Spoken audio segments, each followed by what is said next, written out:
part of our planet has disappeared. It used to be a tectonic plate, but something that big doesn't just vanish without a trace. And the clues that led to its discovery started in this mysterious gap between South China and the island called Borneo. For a long time, people thought the sea between these two places sat on a tectonic plate called Izanagi, which no longer exists. But wait, how does a tectonic plate just vanish like that? Alright, tectonic plates are like pieces of a puzzle all connected together. But instead of sitting on a table, they're floating on this semi-fluid layer. So they're always shifting and bumping into each other. And there's something else. Some pieces of this puzzle are heavier than others. And what happens is that eventually, a heavier piece slips under a lighter one.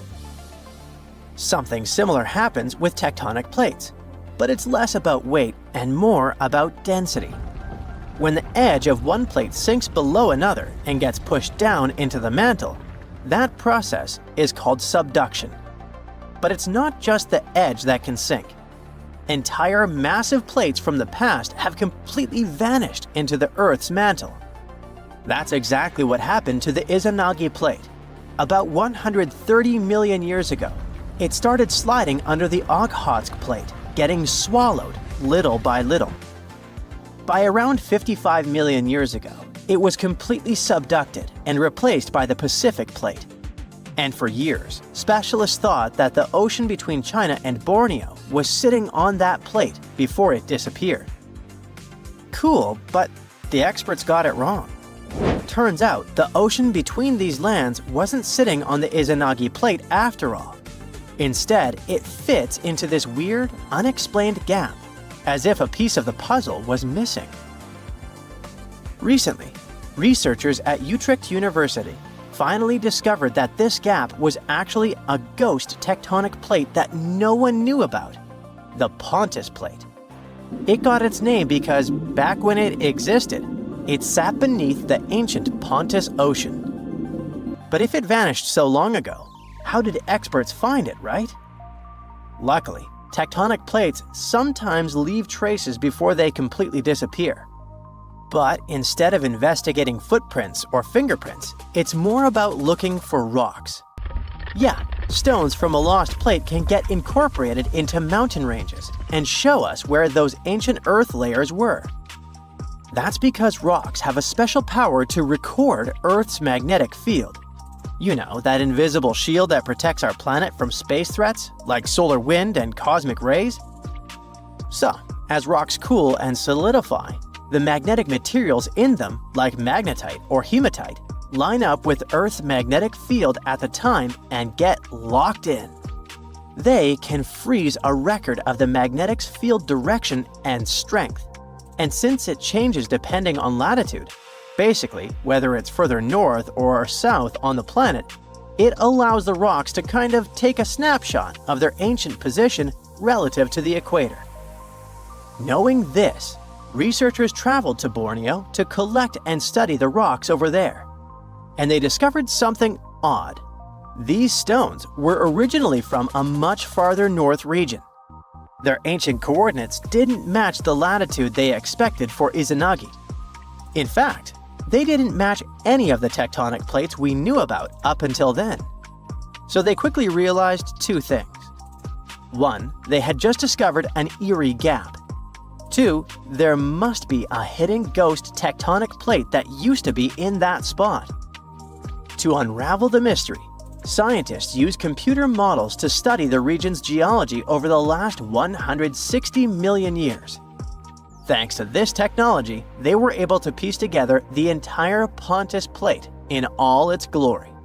The next step was to figure out the key features of this part of our planet that had been submerged, like its age. You see, the rock samples collected in Borneo date back 135 million years, back when dinosaurs ruled the Earth.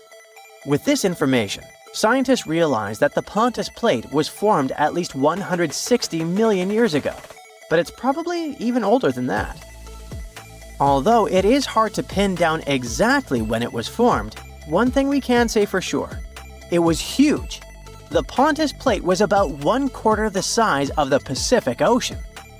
Unfortunately, by around 20 million years ago, it said bye-bye to the planet, sinking and being completely pushed under the Australian Plate to the south and China to the north. At this point, you might be wondering if a couple of rocks and a computer reconstruction are enough to prove that the Pontus Plate really existed. Well, yeah, they are. But other clues have also been found in Palawan, an island in the western Philippines and in the South China Sea. The truth is that the scientific community has suspected the existence of Pontus for over 10 years. At that time, researchers were really focused on the area around the Philippines. This region is like a playground for geologists, since it sits at the crossroads of several tectonic plate systems. So, scientists decided to reconstruct the movements of the Earth's crust between Japan and New Zealand. And because of that, the study suggested there had to be a subduction zone running through there, separating the known Pacific plates in the east from the hypothetical Pontus Plate in the west. These previous predictions were possible because tectonic plates are really bad at playing hide and seek. Like we said before they get submerged, they leave clues behind. And it's not just rocks. They can also change the Earth's mantle, which leads to the formation of volcanoes, earthquakes, and deep ocean trenches, for example. But the subduction process can also mess with the composition and temperature of the mantle, making some areas hotter or cooler. These are considered anomalies. It is possible to detect these anomalies using seismographs, which are instruments that pick up earthquake signals and record the ground's motion. When earthquakes happen, they send out ripples or waves through the Earth. These waves travel through the Earth's layers, but if they hit something unusual like an ancient piece of a tectonic plate hidden in the mantle, the waves get disrupted. It's like hitting a bump on a smooth road. It messes with the ride. Using regular seismometers to look for anomalies is fine, and it can totally help us find clues about the Earth's past. But if scientists want to use this method to get pictures of what's really going on beneath the surface, it gets a lot trickier. Not only do the images come out in low resolution, but the process also becomes insanely expensive.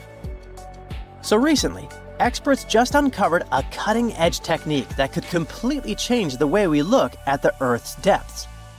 Kind of like an ultrasound, scientists can now actually see what's happening miles beneath our feet. More specifically, in a region between the Earth's brittle crust and the mantle underneath, known as the MOHO. This new method is called Distributed Acoustic Sensing, or DAS.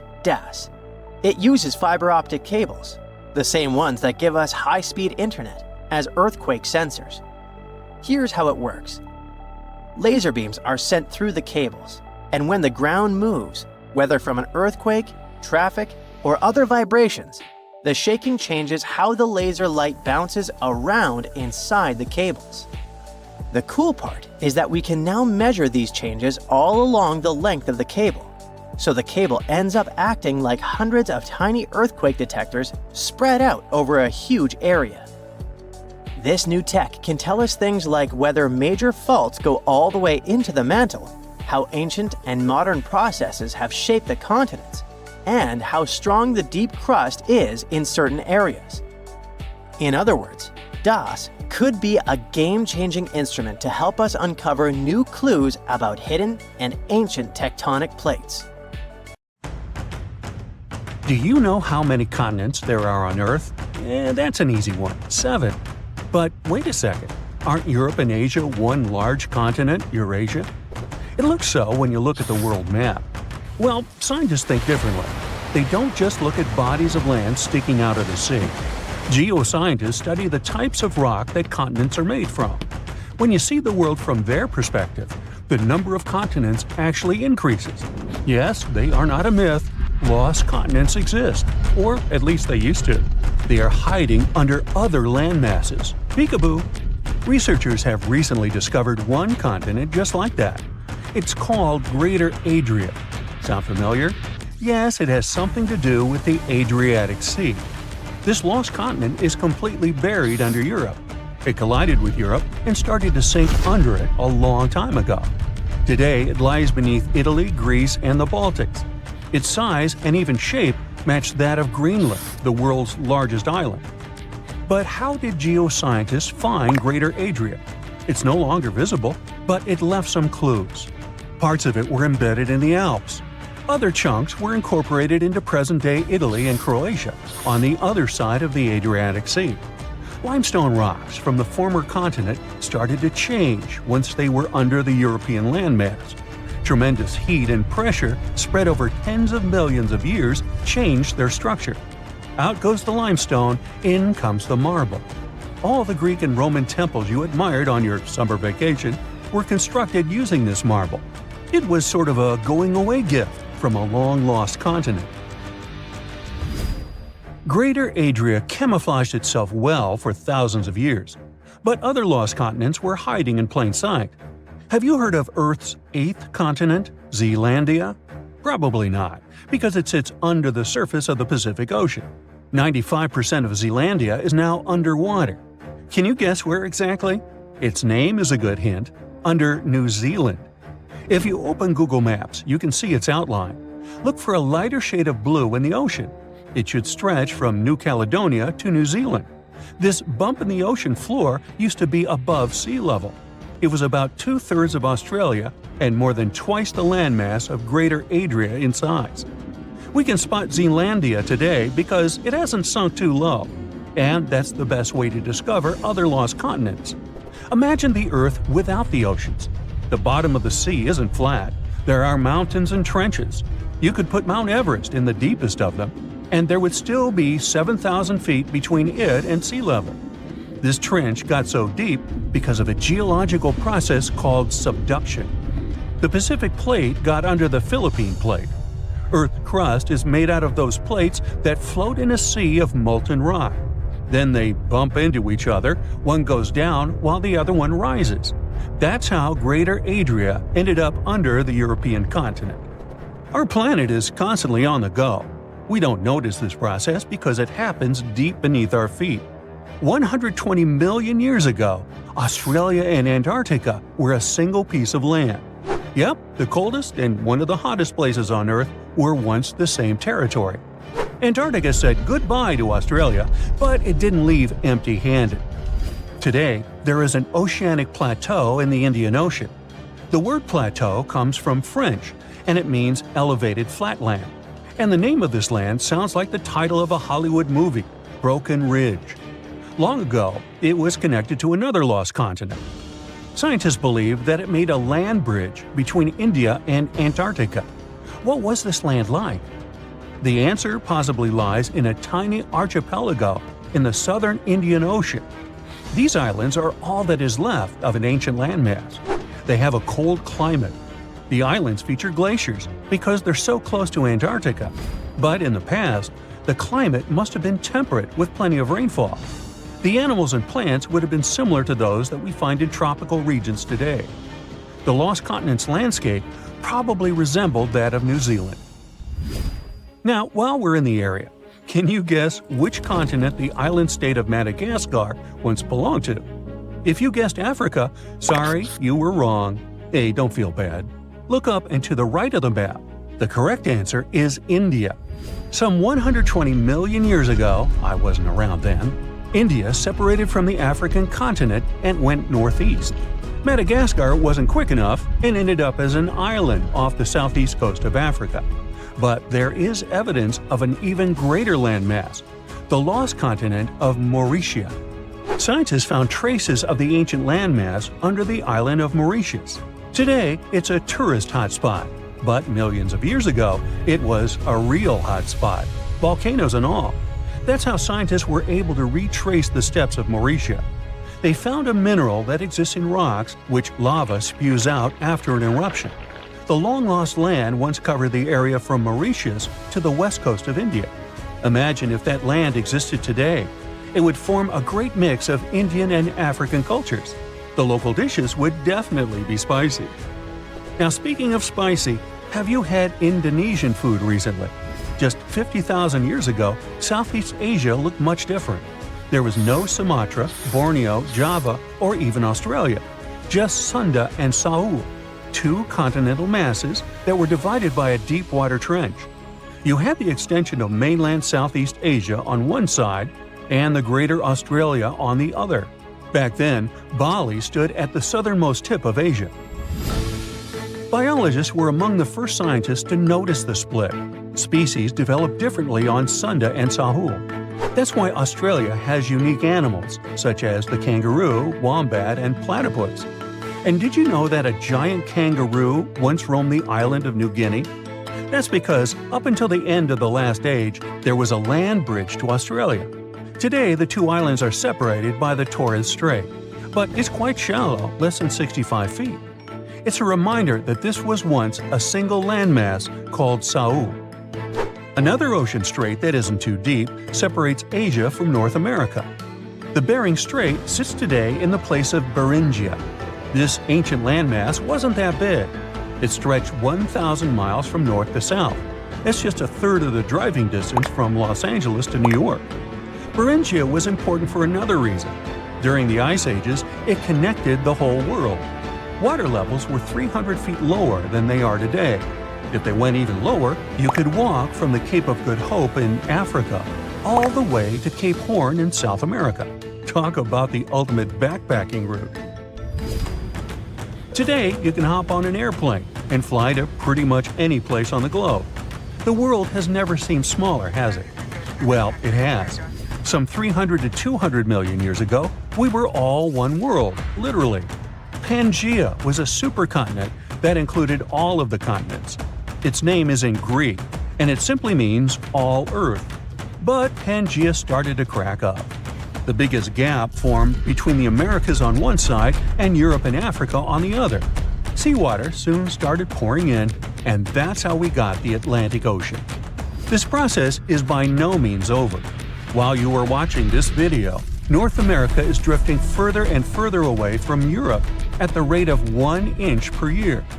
Doesn't seem much when compared to the average human lifespan, but in the end, all the continents will reconnect with each other, forming a supercontinent.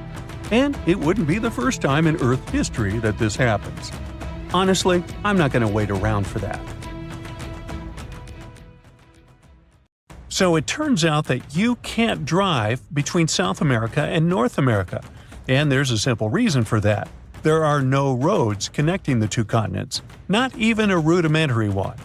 Technically, you could try your luck crossing on foot, but let me tell you, that would be a huge mistake.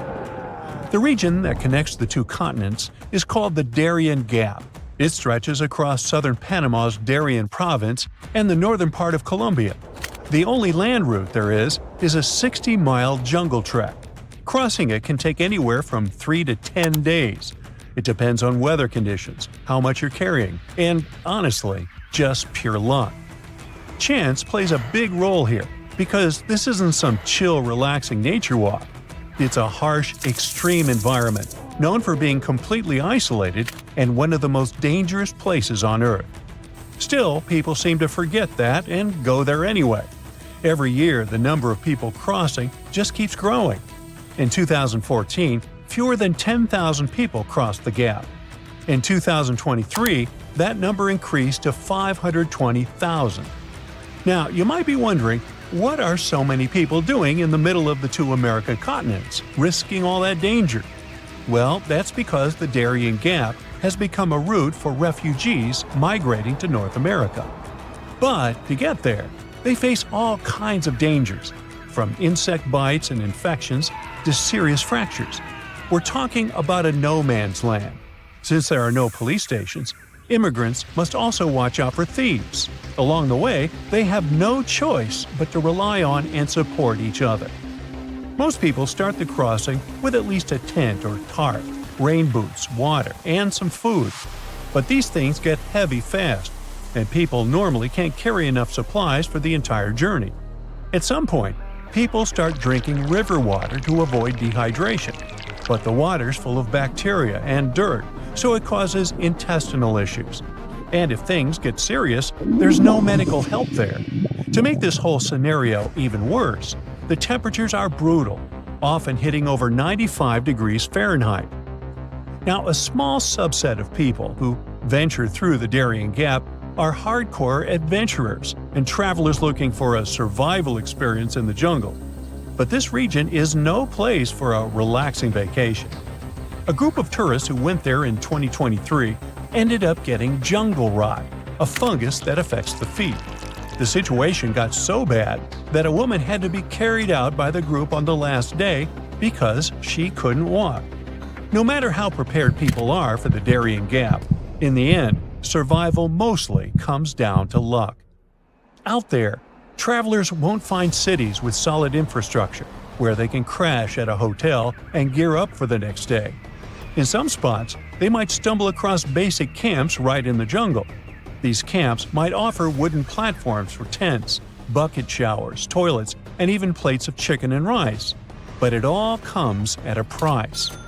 Wi-Fi, for example, might cost $2 an hour, and that seems like a pretty good deal, considering there's no cell phone service on the trail. They pretty much lose all contact with the outside world.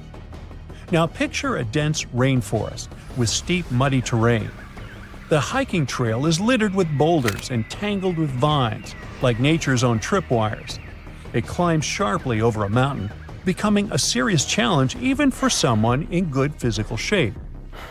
The area also gets constant heavy rainfall, which can lead to landslides, flash flooding, and extremely muddy conditions.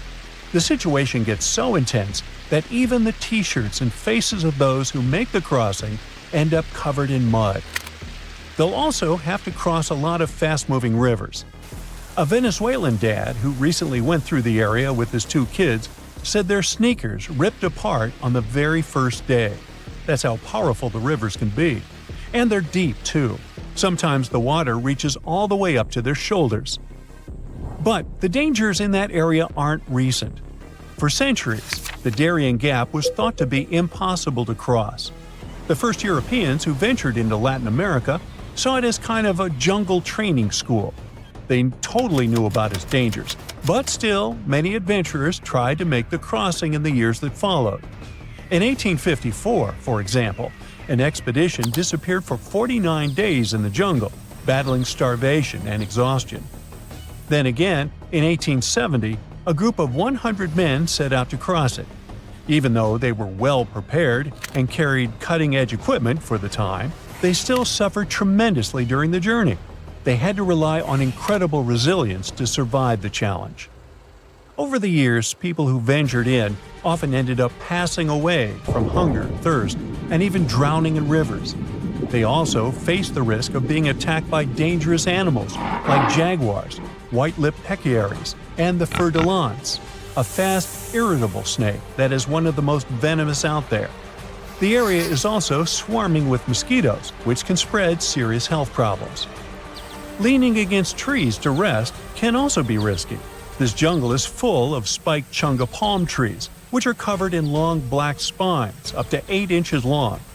Unfortunately for us, these spines are covered in all sorts of bacteria. Just brush against a chunga, and you could end up with infected wounds. And yet another danger is getting lost in the dense forest and never finding your way back to safety. These days, though, this risk is a lot lower. Some people have mentioned color-coded markers that help guide travelers and keep them from going the wrong way. If they see blue or green fabric tied to trees, it means keep walking. But if they spot red fabric, that's a sign they're going the wrong way and need to turn around quickly. Since there are so many dangers, why not just build a road through the Darien Gap?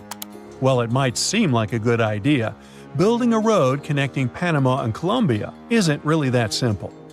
The Darien Gap has a humid climate, tough terrain, and constant rainfall, which means any attempt to build a functional road would be highly challenging and super expensive.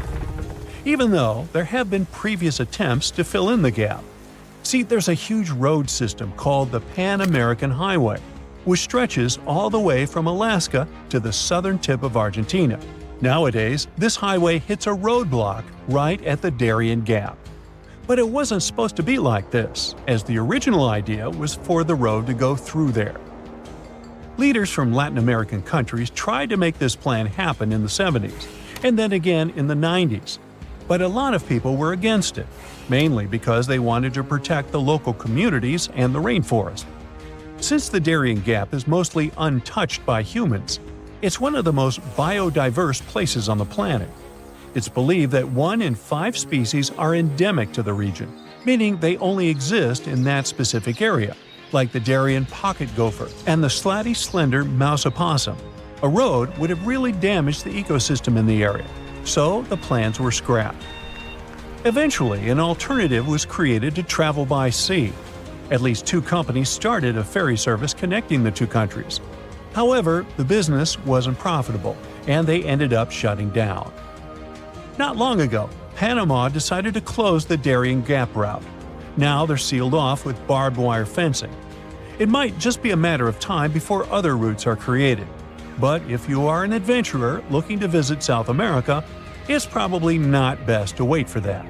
Traveling by plane to Colombia will always be a much safer option. I guess it's no surprise that it's not that easy to just hop on a plane and literally fly to the South Pole, aka Antarctica.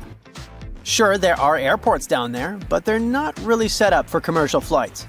So most people go to Punta Arenas International Airport in southern Patagonia, Chile, and then take a boat if they want to see some penguins. But not only is it hard to fly there, it's even harder to fly over there. When you're cruising at 30,000 feet, you probably don't think much about what's happening below. But it's pretty unusual for flights to go directly over the South Pole, and planes flying across Antarctica are quite rare too. Technically, it is possible. I've already mentioned that there are airports there. But even so, the infrastructure down there is still super limited. There simply aren't enough airports or refueling stations to support regular commercial flights, making it tricky to operate in such a remote area. Plus, there are only a handful of specialized cargo and transport flights that go in and out, and they exist to cater to those few folks who actually live in Antarctica. Then there's the weather that drives up the costs. The simplest example is that the pilots there need special training, which costs money, which is all because of the weather. Another hurdle is something called ETOPS. These rules dictate how far twin-engine planes can fly from an airport. Since there are so few airports in Antarctica, it's tough for pilots to stick to these regulations. Historically, ETOPS made it next to impossible to fly close to or over the South Pole, while flights over land have plenty of airports to choose from. Antarctica is a whole different ballgame. These days, some aircraft can fly up to 330 minutes or, in rare cases, even 370 minutes from an airport. But even with those extended limits, certain parts of the airspace above Antarctica are still off-limits. Still, in the grand scheme of things, that might not be a huge deal. The most curious of you must have Googled that already and found out that there really are Antarctic airways. Please do not judge fast, and don't say I wasn't right saying how hard it was to fly to the South Pole. Let me break it down for you. Antarctic Airways advertise as the world's most exclusive transcontinental flight, but don't think you can just waltz in and book a ticket anytime. For starters, Antarctic Airways mostly operates flights to King George Island from December to March, so it's not all year round. But there are many more reasons why these flights are unique. If you dig into their website, you'll find you've got 2 choices: a full day in Antarctica or an overnight adventure. Prices kick off at $5,500 for a day trip and go up to $6,500 for an overnight stay. And if you're considering a private charter, get ready to shell out a pretty penny. It's rumored to start at around $125,000. Sure, that's a steep price compared to your average cruise ship crossing the Drake Passage, but here's the thing. It's about 20 times faster. A cruise ship takes 2 days from Chile, while Antarctic Airways gets you there in just 2 hours. Air travel to Antarctica is pretty limited, likely due to the high costs, limited seating, and the logistical challenges that come with flying to such a remote location. Plus, flights can often be delayed because of bad weather. Most travelers opt for a quick day trip or an overnight stay on King George Island, usually aboard smaller Beechcraft King Air 300 aircraft. The experience typically includes a stroll to a research station and a boat ride to see nearby penguin colonies, but that's just scratching the surface of what Antarctica has to offer. But once you're aboard Antarctic Airways, you'll see it's just like a regular flight on a smaller plane. You'll be served meals that have received some pretty good reviews. There are even photos floating around online showcasing the food, and honestly, it looks awesome. Those who've experienced it say it's luxurious yet unpretentious. You'll get a mix of meats and cheeses, plus treats like tiramisu, salmon salad, a single after-eight chocolate, and a selection of quality street candies. Today, everything may seem cool and safe, but back in the day, there were some pretty tragic events. On November 28, 1979, Air New Zealand Flight 901 tragically collided with Mount Erebus on Ross Island, Antarctica. Unfortunately, all 237 passengers and 20 crew members aboard lost their lives that day. Since 1977, Air New Zealand had been running regular sightseeing flights over Antarctica. This particular flight took off from Auckland Airport in the morning, with plans to spend several hours exploring the stunning Antarctic landscape before heading back to Auckland via Christchurch that evening. Initially, the inquiry into the incident pointed the finger at pilot error. However, growing public concern led to the establishment of a Royal Commission of Inquiry for a deeper investigation. The commission found that the crash had been primarily due to a change in the flight path coordinates made the night before, which the flight crew hadn't been informed about. As a result, instead of being guided by the computer down McMurdo Sound, as they were led to believe, the aircraft was mistakenly redirected toward Mount Erebus. In a way, this flight looks like modern one-day Antarctic tours. Flight 901 was marketed as a unique sightseeing adventure, complete with a knowledgeable Antarctic guide who highlighted various scenic spots and landmarks through the plane's public address system, while passengers enjoyed a low-altitude tour of McMurdo Sound. These flights operated as day trips, taking off from New Zealand and returning on the same day. The plane departed from Auckland International Airport at 8 a.m., aiming to land in Antarctica, with a scheduled return to Christchurch International Airport by 7 p.m. The total journey covered about 5,360 miles, including a 45-minute stop in Christchurch for refueling and crew changes before completing the final 464 miles back to Auckland, arriving at 9 p.m. Back in November 1979, tickets for these flights were priced at $359 per person, which is over $2,150 in today's money. Anyway, this tragedy isn't the reason why planes don't fly over the South Pole. The real culprits are weather, ETOPS regulations, and of course, penguins. Yep, those cool, friendly little creatures. Friendly, at least according to researchers. With no natural predators on land, all of them are in the water. They're not really afraid of people and actually seem to enjoy our company. The South Pole is completely uninhabited and packed with penguins, making it pretty tricky to build anything down there. By the way, the North Pole actually allows planes to fly over it. Not too long ago, there were direct flights from Copenhagen to both LA and Tokyo, operated by SAS, and they cruised right over the North Pole. Other airlines joined in too. For example, Emirates ran a flight from Dubai to LA that took the same route. The difference in air traffic between the two poles mainly comes down to where people live and how much land there is. Roughly 88 to 90% of the world's population hangs out in the Northern Hemisphere, while only about 10 to 12% call the Southern Hemisphere home. Most folks in the South are clustered around the equator in places like Indonesia, Central Africa, and Brazil. When it comes to flights heading to the South Pole, options are pretty limited. You mainly have routes connecting New Zealand and Australia, parts of southern South America, and a few spots in southern Africa, especially South Africa. There aren't really any direct flights over the South Pole, though some flights can get close to Antarctica. One possible route could connect Auckland, New Zealand to Cape Town, South Africa, but there aren't any scheduled flights for that right now.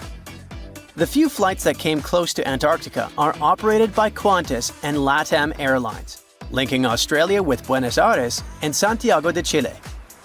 In 2021, Qantas took a long detour over parts of Antarctica on a flight from Buenos Aires to Darwin, and in July 2023, they adjusted a route closer to the continent to dodge some fierce headwinds on a trip from Santiago to Sydney.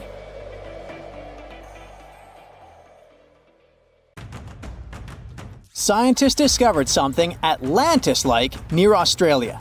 There used to be an entire continent that's now underwater. Here's what happened to it. Around 70,000 years ago, during the last ice age, there was a huge landmass called Sahul. It was located in the southwestern Pacific Ocean. This ancient supercontinent connected what we now know as Australia, New Guinea, Tasmania, and the Aru Islands into one giant piece of land. Imagine lush tropical rainforests surrounded by beautiful mountains. Sahul's tallest mountains were in the New Guinea highlands, with peaks reaching over 13,000 feet. This beautiful place was home to a variety of unique animals, most of which were pouched creatures. But back then, they weren't just koalas and kangaroos. Sahul was filled with different types of grazers, burrowers, scavengers, and predators. It was home to a huge diprotodon, a powerful hunter Thiosolio, and a horrifying Megalania, a creature that's much larger than any living lizard today. It was a unique place because the rest of the world was filled with placental animals at the time, like wolves, elephants, and humans. In Sahul, the only normal mammals were bats and rodents. But not all its parts were the same. The Timor, Arafura, and Carpentaria regions were covered by hot savanna and dry forests. It looked kinda like modern Australia, hot air deserts with scrubland, steppe, and temperate forests along the eastern coast. Back then, people were migrating all across the world. They made an incredible journey from Southeast Asia to Sahul and first arrived here from 60 to 45,000 years ago. They mostly traveled by foot and crossed the sea using bamboo rafts and simple boats. They came there from an ancient landmass called Sunda, which includes parts of Southeast Asia. They traveled across a series of islands known as Wallachia and eventually spread across Sahul. And it wasn't a small journey. Sahul was huge, around 4.1 million square miles. That's bigger than the USA or Canada. It stretched from the equator to around the southern part of New Zealand. So they arrived in what is now Australia and became Australia's first people. Scientists think that Sahul had a population of 500,000. We've discovered cave paintings that date back around 40,000 years. It's a hunting scene depicting an anoa, or miniature buffalo, facing figures of humans and animals. Researchers are trying to figure out how these early settlers moved across Sahul and where we might find archaeological evidence of their journey. To do this, they created a landscape evolution model. The simulation showed how Sahul changed between 75,000 and 35,000 years ago. It showed potential migration routes and archaeological sites. Humans likely traveled along coastlines and rivers. But how did Sahul get submerged off the coast of Australia, similar to the mythical Atlantis? During the last ice age, much of the Earth's water was locked up in large ice sheets and glaciers. The sea levels were much lower than they are today. After that, the global temperatures increased. The ice sheets melted and the sea levels rose, flooding the land bridges that once connected different parts of Sahul together. About 8,000 years ago, New Guinea separated from mainland Australia, and then, about 6,000 years ago, Tasmania did the same. We still can explore the underwater parts of Sahul thanks to new technology. Divers explore and collect samples directly from the ocean floor. Underwater drones can go to places that are too deep or dangerous for humans to explore. And with sonar mapping, scientists use sound waves to create maps of the ocean floor. It's like using an echo to see what's underwater. The sound waves bounce off the seabed and come back, helping us create a picture of what it looks like. Deep underwater, archaeologists have found stone tools and other artifacts. They also discovered fossils of animals like Diprotodon and Thylacoleo. By studying the underwater terrain of Sahul, they learned about the ancient rivers, lakes, and coastlines that existed during the Ice Age. But Sahul isn't the only underwater continent. Sahul isn't the only hidden gem of Southeast Asia. Take Sundaland, a place made up of Sumatra, Java, Borneo, and some other islands. This place was crazy huge during the Ice Age, but now almost fully underwater. Almost, but not entirely. The parts above the ocean are teeming with life. If you like birds, check this place out. It has almost a fifth of the world's bird species. You can spot colorful birds like the Java hawk eagle and the Bali starling among the lush forests. It's also a home to a fourth of Earth's fish species. Sundaland's waters are a haven for marine life, even the most exotic animals like the Asian arowanas. It's also a treasure trove of flowers. That's where you can find Rafflesia and Titan aurum, the world's largest flowers. This makes it very similar to Zealandia. Zealandia is a long, narrow piece of land about half the size of Australia. It broke from Antarctica about 100 million years ago. Just like Sundaland, it isn't fully underwater. 7% of it stayed above sea level. This sticking out little piece is what we now call New Zealand, along with Stewart Island and some smaller islands. These pieces of Zealandia are lush and warm. They're packed with volcanoes, mountain ranges, beautiful natural geysers, and hot springs. Local people, Maori, use these hot springs for cooking. People place corn, eggs, and vegetables in baskets and lower them directly in the hot springs. Sometimes they cook food in a pit oven using heated rocks. Another hidden world is known as Argoland. This mysterious landmass was once part of Australia, back when dinosaurs chilled around. It drove scientists crazy for decades. They knew it existed because it left a huge stretch on the ancient seafloor, the Argo Abyssal Plain. About 155 million years ago, it broke off from Australia, saying bye-bye.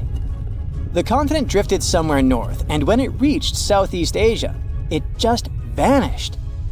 Scientists had no idea where it went, but recently they finally found its remains.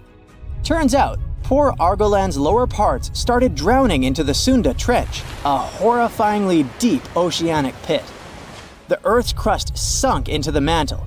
Meanwhile, the upper parts of Argoland were pushed upward, grabbing the younger rocks on land. Because of this, Argoland broke apart into a bunch of smaller pieces. These pieces formed parts of Borneo, Java, Sulawesi, and other regions. The remains are buried under Indonesia and Myanmar. Imagine a colossal landmass the size of Greenland, Greater Adria. Its journey began about 240 million years ago when it broke away from the supercontinent Gondwana. It started moving north, and after 100 million years of enjoying the warm seas, it suddenly crashed into Europe and shattered into pieces. Most of these pieces went deep into the Earth's mantle, but some were scraped off and became part of mountain ranges like the Alps. Today, the remnants of Greater Adria are scattered across more than 30 countries, from Spain to Iran. That's why they're hard to look for. Seychelles was also once part of Gondwana. Yep, these idyllic islands are sitting atop of the ancient continent. We know a lot about it because of its fascinating granite outcrops. 100 years ago, Alfred Wegener discovered continental drift, but no one believed him. These granite outcrops helped him prove that he's not crazy and that tectonic plates really are moving. The Seychelles broke off from India and Madagascar and eventually became a sad loner in the Indian Ocean. This probably happened because of some insanely active volcanoes in the Deccan Traps. But now the islands are home to unique species both on land and in the coral reefs nearby. Mauritius broke off from India after the dinosaur wiping. Along its journey, it stretched into a long ribbon-like shape and also broke into pieces. Now it's all scattered beneath the Indian Ocean. Scientists stumbled upon this lost land by studying tiny ancient crystals called zircons. These zircons are like time capsules. They date back an astonishing 660 million to 2 billion years. That's even older than Mauritius itself. These ancient crystals hinted that there's another Atlantis somewhere nearby. Turns out there are hidden continents all around the world, and maybe we'll discover more of them in the future. Surprise! There's more than 7 continents on our planet. Argoland, a hidden continent, may help us understand how our planet will look in the future. To find out how it hid from us and what secrets it holds, well, you'll just have to keep watching. Ready for a mystery? Scientists have been looking for a piece of land that's been missing for over 100 million years. Not exactly newsworthy, since people search for information about our planet's history all the time. You'd think it was probably this minuscule island somewhere in the middle of an ocean. Well, you'd be wrong, because this continent used to be as big as the entire U.S. territory. For a long time, geologists have been wondering whether a massive chunk of contemporary Australia vanished into thin air.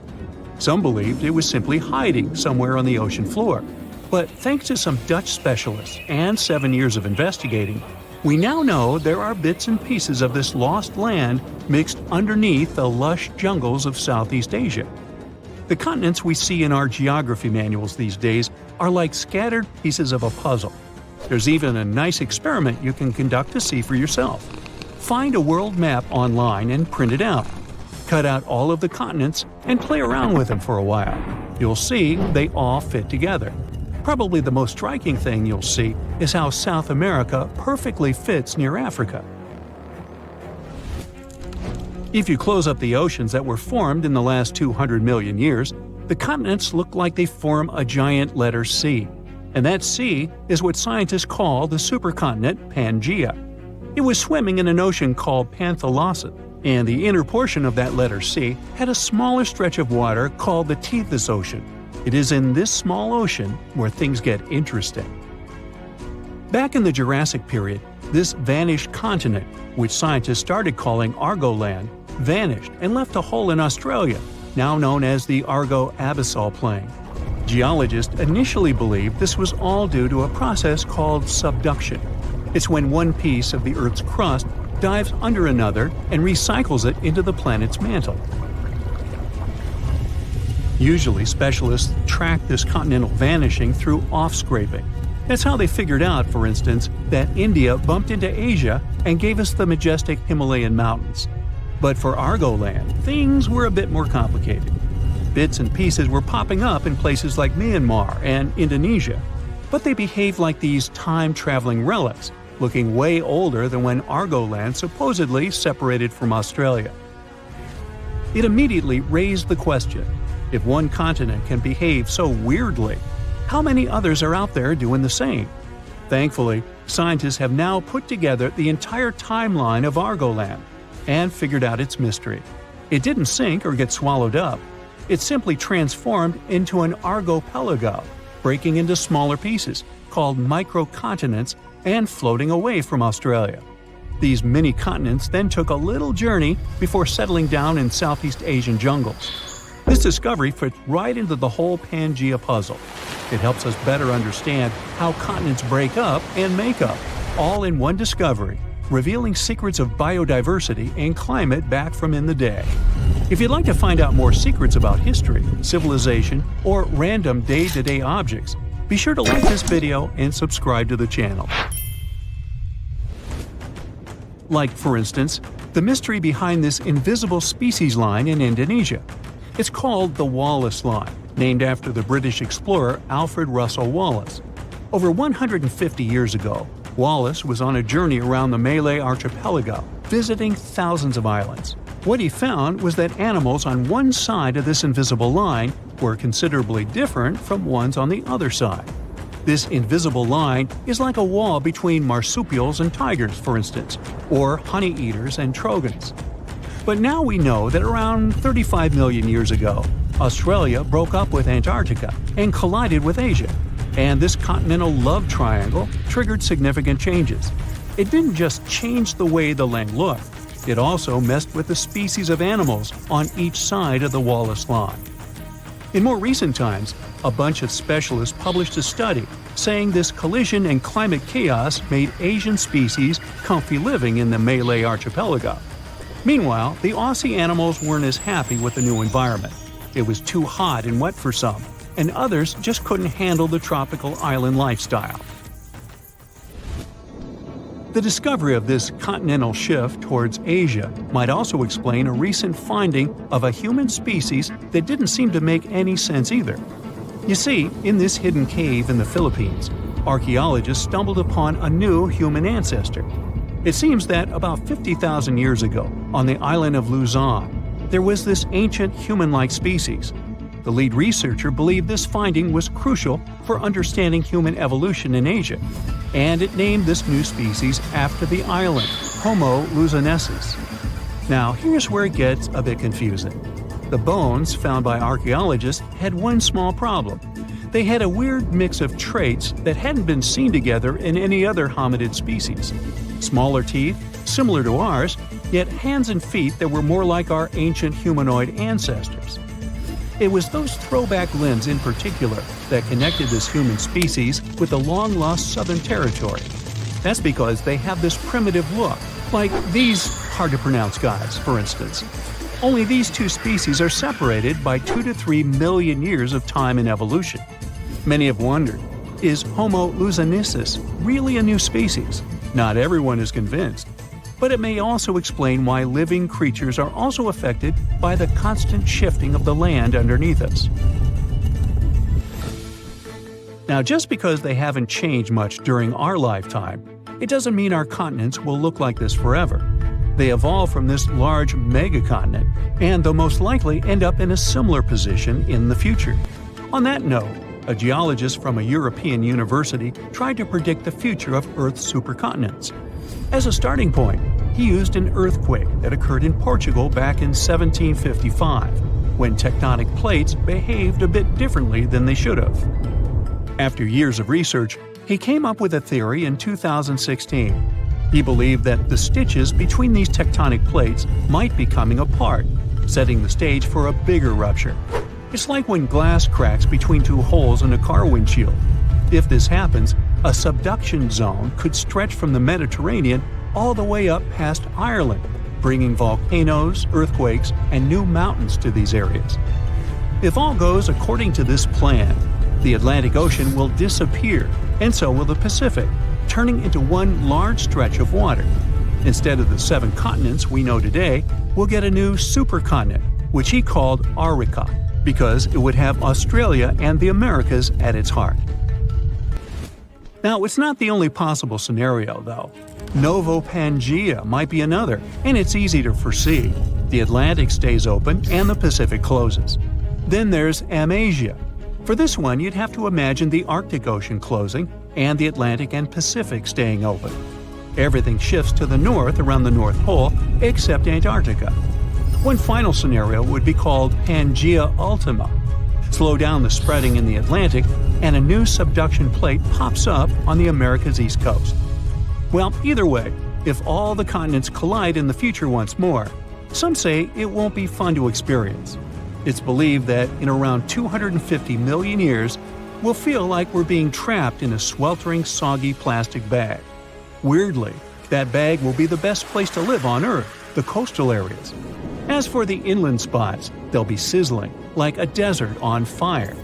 Many of the species of animals we know today might not make it. As for us humans, we'll need to be creative if we want to withstand the heat.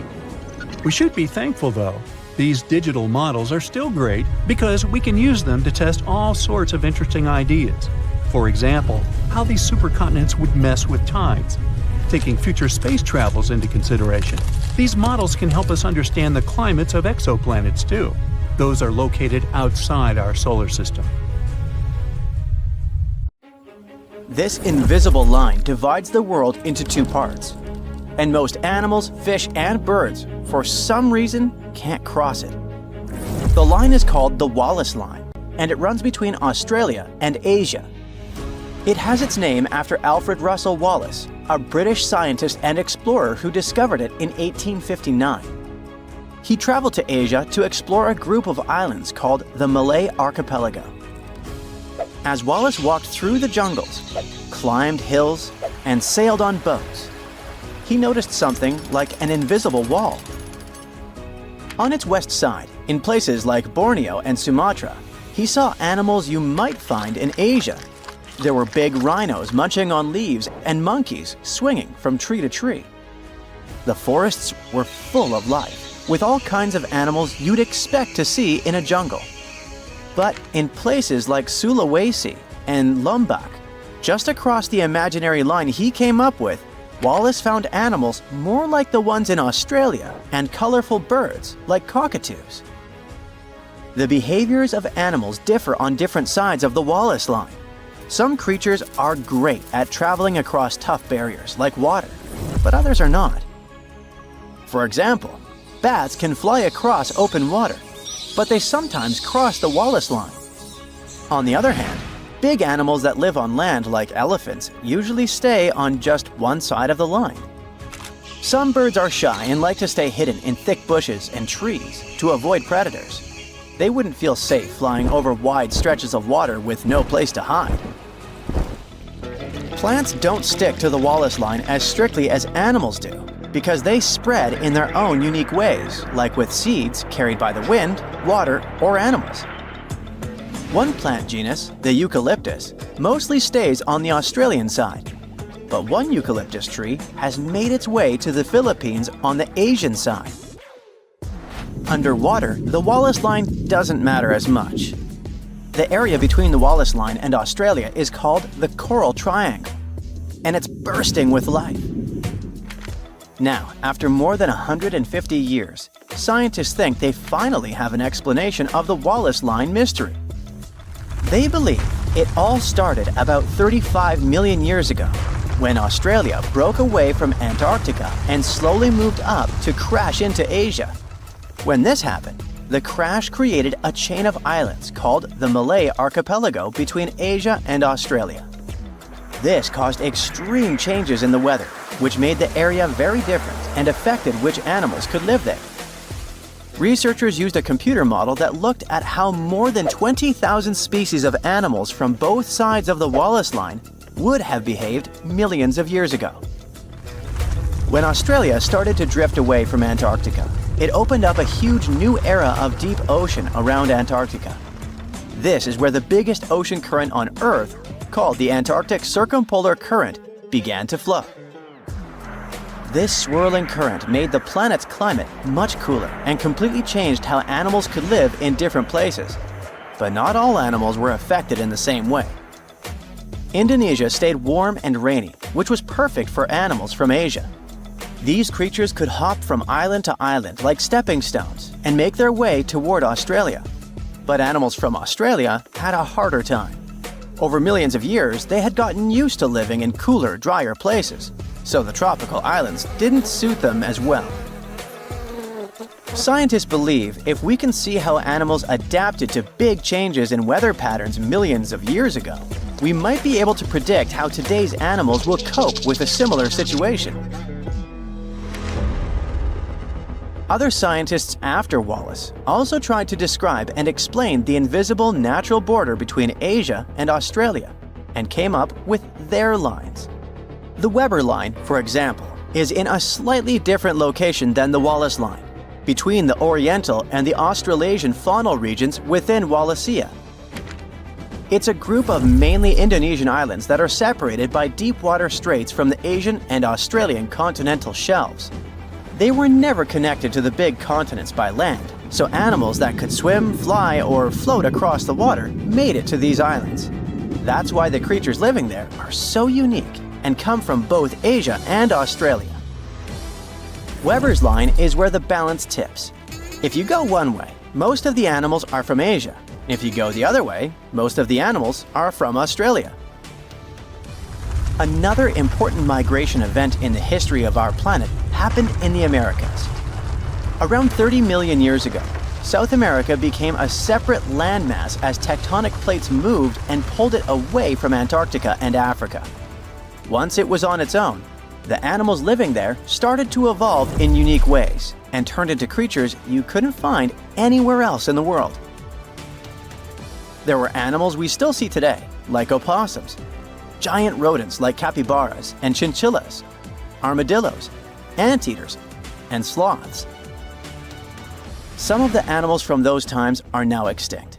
There were giant ground sloths, bigger than cars, roaming around. There were glyptodonts, which were like giant armadillos with super tough, bony shells. There were also huge, scary birds that couldn't fly but could chase down their prey. Up in North America, animals could still travel to other parts of the world through the Bering Strait. So North America was full of different animals like deer, bison, horses, camels, and even mammoths and mastodons. They all lived alongside predators like big cats, wolves, and bears. About 3 million years ago, the continents of North and South America got connected by a strip of land called the Isthmus of Panama. It formed because the tectonic plates shifted again. Some major volcanic activity between 25 million years ago also contributed to the process. Animals started to move between North and South America, and this long process went down in history as the Great American Interchange. During the Ice Age, huge glaciers in the north grew and shrank over tens of thousands of years. When the glaciers were at their biggest, they held so much water that the sea levels dropped, and forests probably turned into wide grassy plains. So animals had the perfect conditions to cross over. Giant ground sloths were among the animals that went up north from South America, all the way to Alaska. One special kind even roamed the chilly tundras alongside woolly mammoths and caribou. Lots of North American predators decided to explore the South. There were cats like cougars, jaguars, and saber-toothed tigers with their giant teeth. Wolves, foxes, otters, raccoons, and bears also joined the migration. The short-faced bear could stand up to 13 feet tall and weigh as much as a small car. South America also had some funny-looking animals called sanus, or South American native ungulates. These were hoofed mammals that evolved into all kinds of weird shapes, while South America was isolated. Big animals from North America, for example, relatives of elephants with strange tusks, came to the south and became some of the largest creatures around. The ancestors of today's llamas settled in the Andes Mountains, and deer, tapirs, and peccaries thrived in the forests. Animals kept moving back and forth between the continents for thousands of years. But as the Ice Age ended, many of the bigger animals, like the giant ground sloths, couldn't adapt and disappeared. It seems North American animals were better at adapting to their new homes. You can find armadillos, porcupines, and opossums from South America in North America. But many of South America's most famous animals like jaguars, llamas, and spectacled bears left North America long ago. Scientists think South America's animals, after being isolated for millions of years, had a harder time dealing with new challenges when their ecosystems changed. Now, at first glance, it seems like we're on a giant raft called a continent that's just floating around on some molten lava until it hits another continent. Okay, let's make a quick stop at high school science class. Our home planet is like a cake with different layers of ingredients stacked up on top of each other. The Earth's core, mantle, and crust. Hey, where's the frosting? The cake batter on top represents the crust of the Earth, made up of 3 types of tasty rock: igneous, sedimentary, and, say it with me, metamorphic. These rocks are formed in different ways, such as from solidified lava or from the deposits of particles and minerals. The crust is what we stand on, a home to our continents, oceans, and everything we see around us. Then you have the mantle, not the baseball player, the layer that lies right below the crust. Many people think that the mantle is just lava, but it's not quite like that. Just like how you mix different ingredients in the cake batter, the mantle is made up of different types of rocks that are constantly moving and shifting. And finally, we get to the sweetest part of the cake, the center, or in the case of Earth, the core. It has two parts, the outer and inner core. The outer core is made of molten rocks and metals that are incredibly hot, even hotter than the surface of the sun. The inner core is solid, even though temperatures there are crazy. It doesn't turn into liquid because the pressure down there is amazingly strong. When you see all this, you can easily think that below us there are endless miles of lava and hot rocks. So, how come tectonic plates move at all? The continents don't float on a sea of molten rock. The oceanic and continental crusts really sit on a mantle. Sure, there's a layer of liquid rock in our planet, the outer core, around 1,800 miles below the surface, but it's separated from the surface by the mantle that's thick and solid. So, the Earth's tectonic plates move around because they're on a thick layer of solid rock, the upper mantle. Basically, this rock is under incredible pressure and heat, which makes it flow in slow motion over time. Think of it like honey or syrup that you pour over your cake layers. As you move the cake around, the honey or syrup will also move and flow. Similarly, the upper mantle can flow and drag the parts above it along, just way slower than honey. And the rock is both breakable and flexible.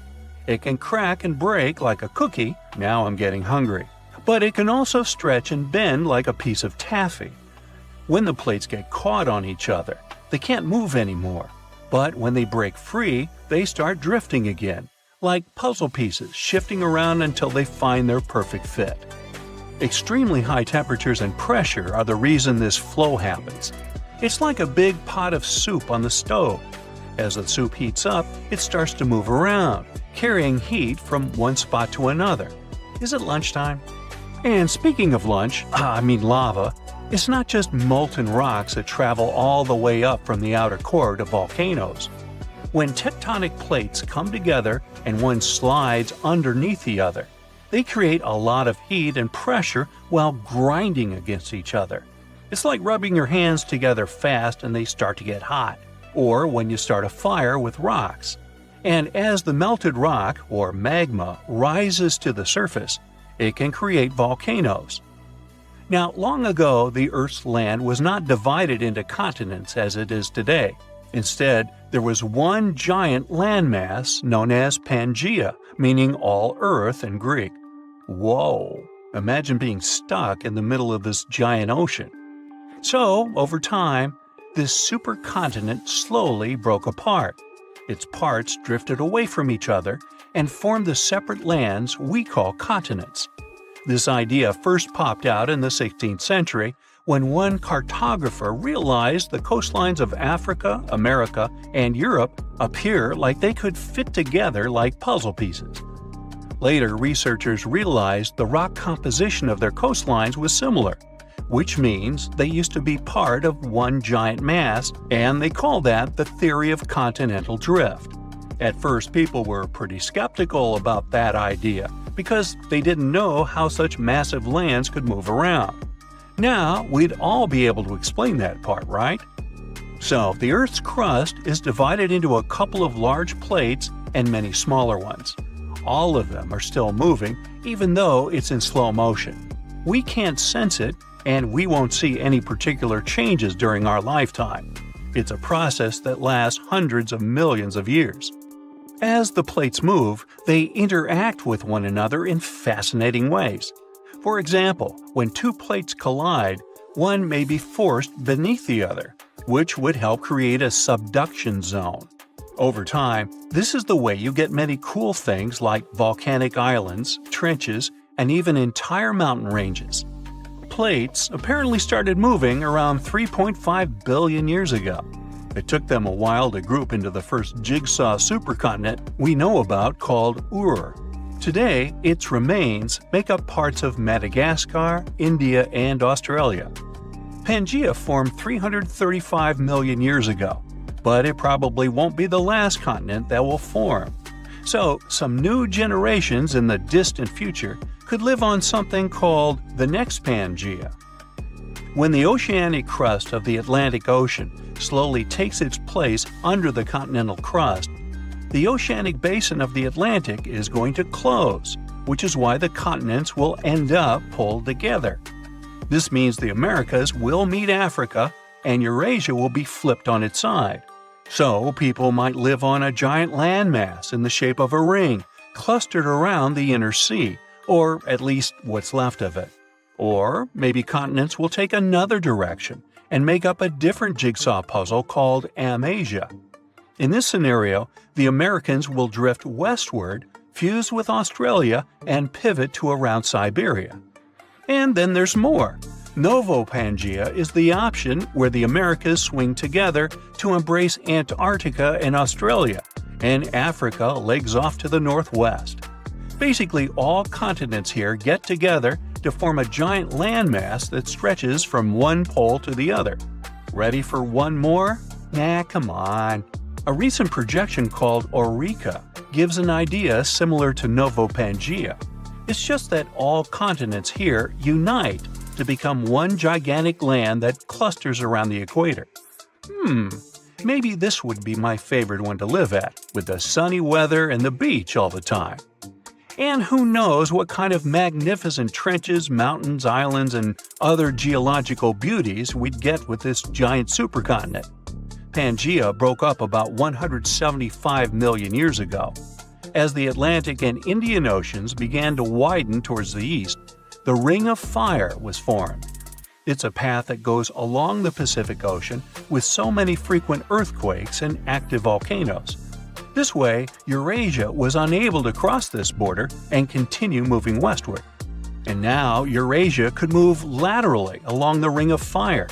The subduction zones kind of act like a barrier that forces the tectonic plates to move in different directions. So Eurasia could eventually collide with the Americas and form something similar to Amasia. It would be cool to sit there, grab the popcorn, and watch it from the side. But this is something that won't happen for the next 50 million years at least. I'm willing to bet I probably won't be here to see it. Different theories talk about different positions where this new supercontinent might end up one day. But it seems it will probably be somewhere in the polar area, centered on what we today recognize as the Arctic Ocean. Not my cup of tea. Bring me back the sunny one. Wait, scratch that. Let's go eat. Now, history teaches us that the supercontinent existed a long time ago, around 300 to 273 million years back. At that time, all the continents on Earth were buddies and hanging out together. They formed an amazing crew called Pangea, or Pangea if you're feeling fancy. The name comes from a Greek word which means all the Earth. Pangea also had a massive water neighbor called Panthalassa. So our entire world was a huge piece of land surrounded by a huge piece of ocean. The megacontinent looked like a giant sea, stretching between the tippy top and bottom of our planet. But as stories go, things changed. About 200 million years ago, in the early Jurassic epoch, like dinosaur times, Pangea decided to throw a breakaway party. Forget about the old ideas of continents just drifting around like big icebergs. It split up into smaller chunks, forming the continents we know today. Oh, and it created the Atlantic and Indian Oceans as a bonus. Pangea's tale was first told by a German weather expert named Alfred Wegener in 1912. But how did he learn about something that happened so long ago? Imagine the Earth's core as a big, cozy fireplace, giving off heat. This heat creates special swirling currents in the Earth's outer shell.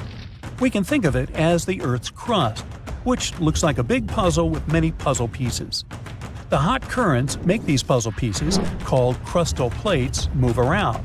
Sometimes they push apart, sometimes they crash into each other, and sometimes they slide past one another. It's like a fantastic dance party that goes on beneath our feet. One day, Wegener looked at the shapes of the continents and thought that, hey, those coastlines of South America and Africa kind of fit together. And they really did. So he imagined that way back, all of the continents hung out together as one big landmass. But he couldn't just go and say that without any proof. So, how do we know Pangaea really was a thing? Well, there are some clues that brought us to this amazing discovery. One clue is like when you put a puzzle together and the pieces fit just right. Take a look at the shapes of today's continents. You'll notice that they could fit together almost like a perfect match. Obviously, their shapes changed over time. It happened millions of years ago, and since then, the shores of continents have been washed by waters for years. But even so, we can still see how well they fit together. Another clue comes from checking out fossils. We know that ancient animals left a lot of fossils behind. That's how we learn their history and what species there were. But when scientists compared fossils found on different continents, they found something interesting. These fossils look similar. Surprisingly, they belong to the same groups of animals, even though they were far apart. It's not like these animals could swim across the ocean on their four paws. And it's unlikely that this particular type of animal originated in two places at the same time.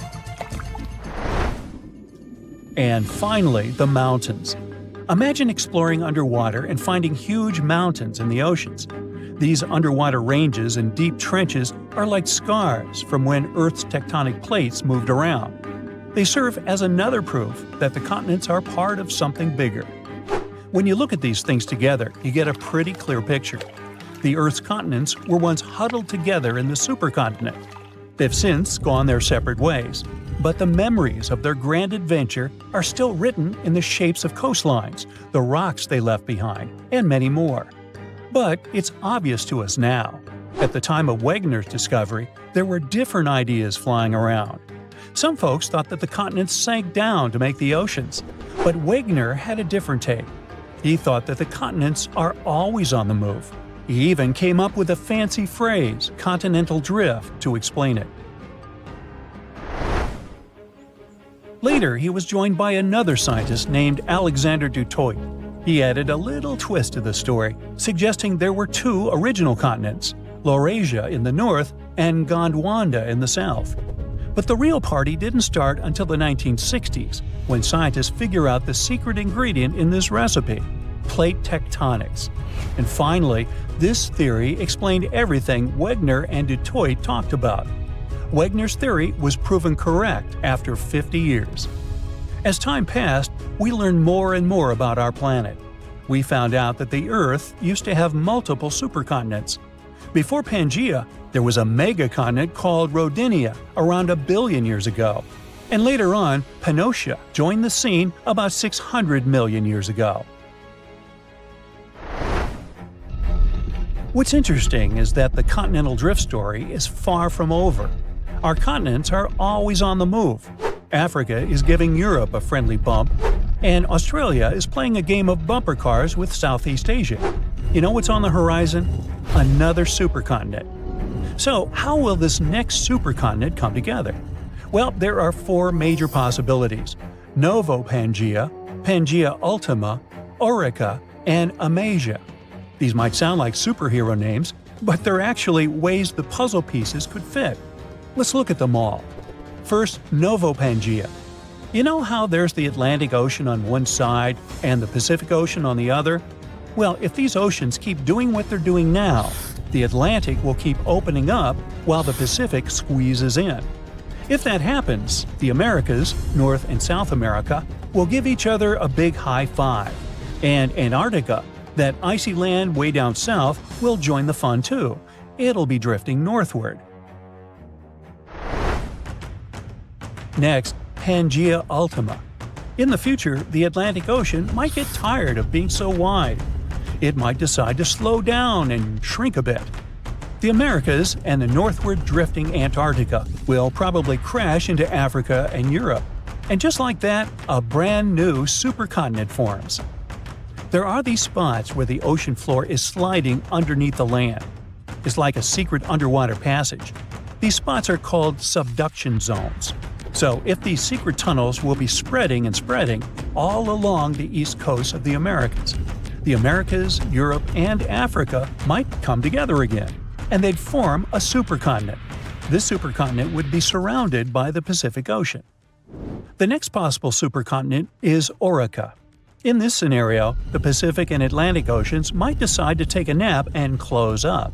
But don't worry, because when one door closes, another opens. In this case, a whole new ocean would pop up to replace them.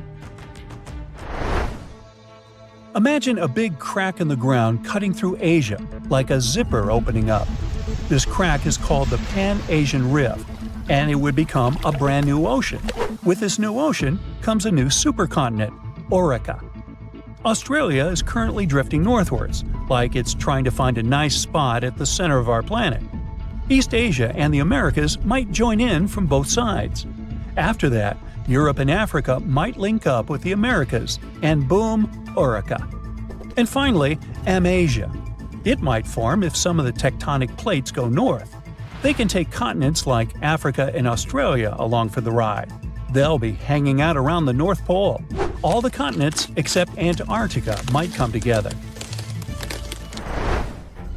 And even though they might gather around the North Pole, they won't close off the oceans.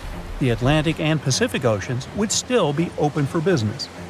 How this grand reunion happens depends on the Earth's tectonic movements. So far, we believe that Novo Pangea is the most likely scenario. It also depends on what exactly happened to Pangea after it broke apart. And when the new supercontinent appears, what's going to happen with the weather? How will the ocean behave? And what about the animals and plants? These questions all light up our minds. Who knows? Maybe someday our descendants will look at the world map and see this incredible journey come full circle. So keep asking curious questions and stay tuned for the next 100 million years. Frankenstein, unreasonably cold weather, and tons of lava. What do these things have in common? They all trace their origins back to Mount Tambora. This volcano in Indonesia had such a massive impact that the aftermath could be felt in Switzerland even a year later. And these spots are thousands of miles apart. Soon, we might be facing something similar again. Stick around, because I'm about to reveal the exact spot where the next eruption is expected to happen in 2025. Back in 1815, Mount Tambora erupted with unprecedented force, sending a colossal cloud of fine particles into the atmosphere. This cloud reflected sunlight, leading to global cooling and even the year without a summer in 1816. Temperatures plummeted, crops failed, and families worldwide faced food shortages, compounded by various health issues. Fun fact: Frankenstein appeared because of abnormally cold weather in the summer of 1816. The author got stuck indoors in Switzerland and wrote this story to pass the time. But that is the only positive aftermath. In England and Ireland, people struggled to find food. The crops were too bad that year, and this year without summer cost them lives, all because of the eruption in Indonesia. While many other volcanoes have erupted since then, none have had consequences as dramatic as Tambora. However, climate professor Marcus Stoffel from the University of Geneva believes potential serious eruptions aren't just a matter of luck, it's only a matter of time. So it's up to us. We can sit back and wait for the inevitable, or we can start preparing today.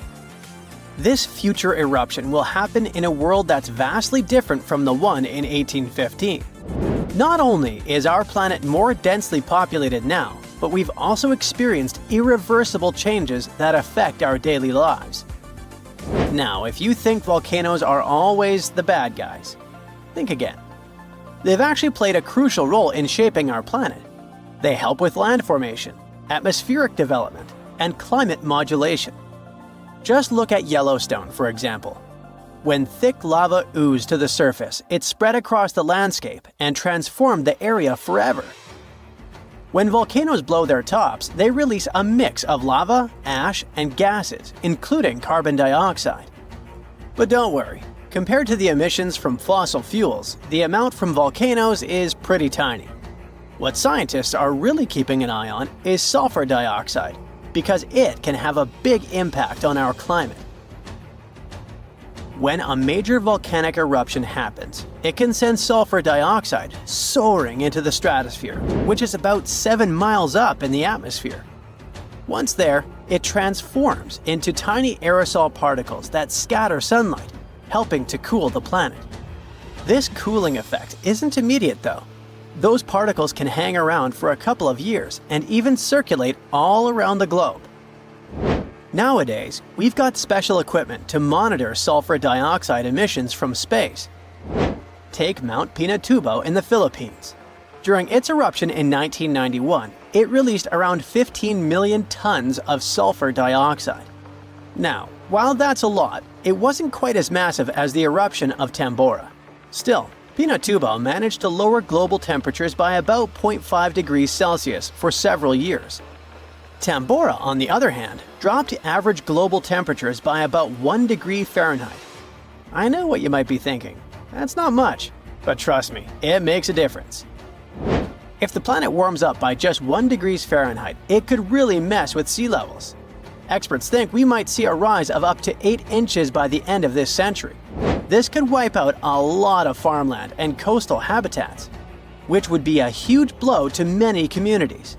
So maybe a volcano eruption that can cool off the planet is like a natural mechanism helping us out? Not exactly. While it does cool the planet off, don't get tricked into thinking it's the kind of coolness our planet needs. Such temperature shifts can severely mess up with the crops, like they did in 1816. There's also evidence that major eruptions can disrupt rainfall patterns, leading to drier conditions in monsoon regions across Africa and Asia. You see, the summer monsoon relies on the temperature difference between land and ocean, which can be altered by volcanic activity. Interestingly, a warmer climate may enhance the cooling effects of volcanic eruptions. Experts explain that the formation and movement of aerosol particles depend on climate conditions. As global temperatures rise, faster air circulation can lead to smaller aerosol particles, which are more effective at scattering sunlight and thereby intensifying the cooling effect. Oceans also contribute to this dynamic. A warming ocean surface creates a stratified layer, hindering the mixing of warm and cold water, which could mean that volcanic eruptions primarily cool the upper ocean layer and the atmosphere above it, according to Stoffel. Moreover, climate change may influence volcanic systems directly. The melting of ice can trigger more eruptions by reducing the pressure that allows magma to ascend more easily. Additionally, increased rainfall associated with climate change can seep into the ground and interact with magma, potentially sparking eruptions. While the prospect of a cooling period due to a volcanic eruption might seem beneficial amid climate change, scientists warn that the effects could be dire. The immediate consequences could be severe, particularly for the estimated 800 million individuals residing near active volcanoes. A major eruption could devastate entire cities.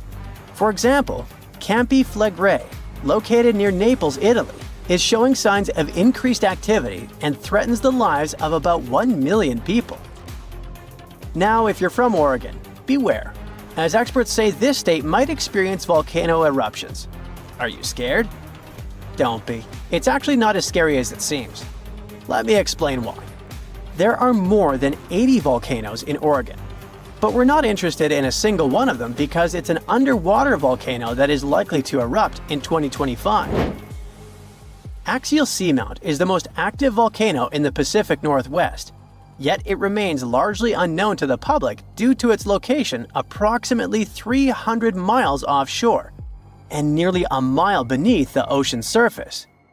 While its upcoming eruption is expected to pose no threat of a tsunami or significant land-based earthquakes because of its depth and distance from the Cascadia Fault, the data gathered from studying its eruptions can enhance our monitoring of potentially more hazardous volcanoes. Let's call it a friendly eruption, shall we? In reality, predicting eruptions is a complex endeavor. We often encounter alarming headlines such as, "Yellowstone is about to erupt." Should we take these claims seriously? Not really. Yes, Yellowstone sits atop an active supervolcano that has experienced 3 major explosive eruptions in the past 2.1 million years. The last eruption occurred approximately 70,000 years ago, with the most significant explosion taking place around 631,000 years ago, forming the massive Yellowstone caldera. Naturally, many people are curious about whether Yellowstone will erupt again and when that might happen. Fortunately, scientists are employing new techniques to delve into these questions. A recent study suggests that Yellowstone is unlikely to experience another major eruption anytime soon. The reason is that the magma beneath the park is divided into a network of separate chambers. While there is a substantial amount of magma present, it's not sufficiently interconnected to support an eruption. Previous studies proposed that the existence of a massive layer of magma beneath Yellowstone, but these latest findings change that notion. To gain a clearer understanding of the subterranean dynamics, researchers utilized a technique called magnetotellurics, which employs Earth's natural electromagnetic fields rather than seismic waves. Since magma is a good conductor of electricity, this method is particularly effective for mapping molten rock and comprehending underground activity in volcanically active regions. By using magnetotellurics, scientists created a detailed map of the magma under Yellowstone, enabling them to make more informed predictions about future eruptions. But what will happen if an eruption similar to Mount Tambora occurs? By and large, there will be huge climate chaos. Yeah, the best scientists are looking for the solution should it really happen, but they don't have it yet. So technically, we're not ready for the second Mount Tambora. But for now, we're pretty much safe.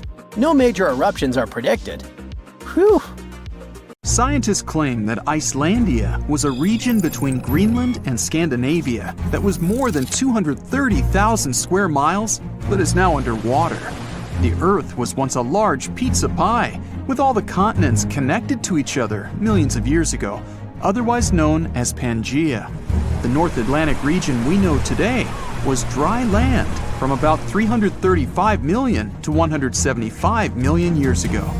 For many years, scientists and geologists assumed that the North Atlantic Ocean was birthed as Pangaea began to split apart roughly 200 million years ago. With volcanoes in the region where Iceland is, the country came to be just 60 million years ago as it broke off and sailed away from all the other lands.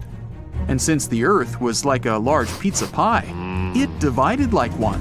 Many of the lands split up into many large and small pieces, creating the continents we know today. But this new theory suggests that the result of Pangaea's splitting left out some land that stretched for around 200 miles.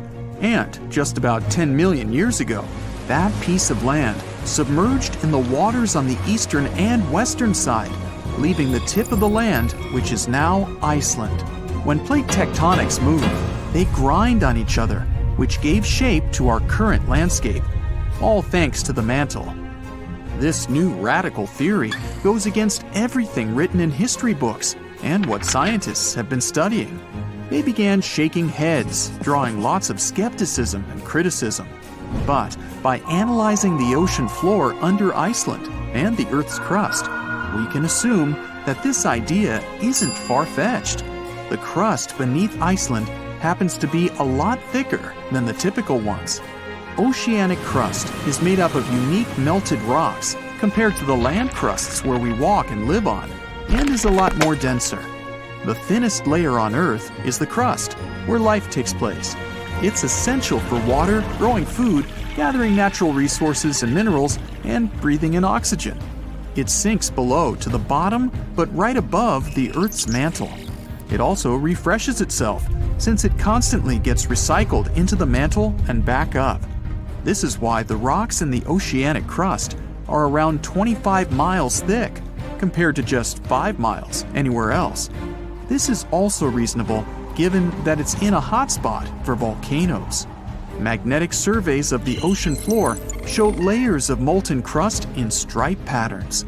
Also, given the fact that the Earth's magnetic field changed its polarity over millions of years, it played a role in shaping the foundation of our landscape.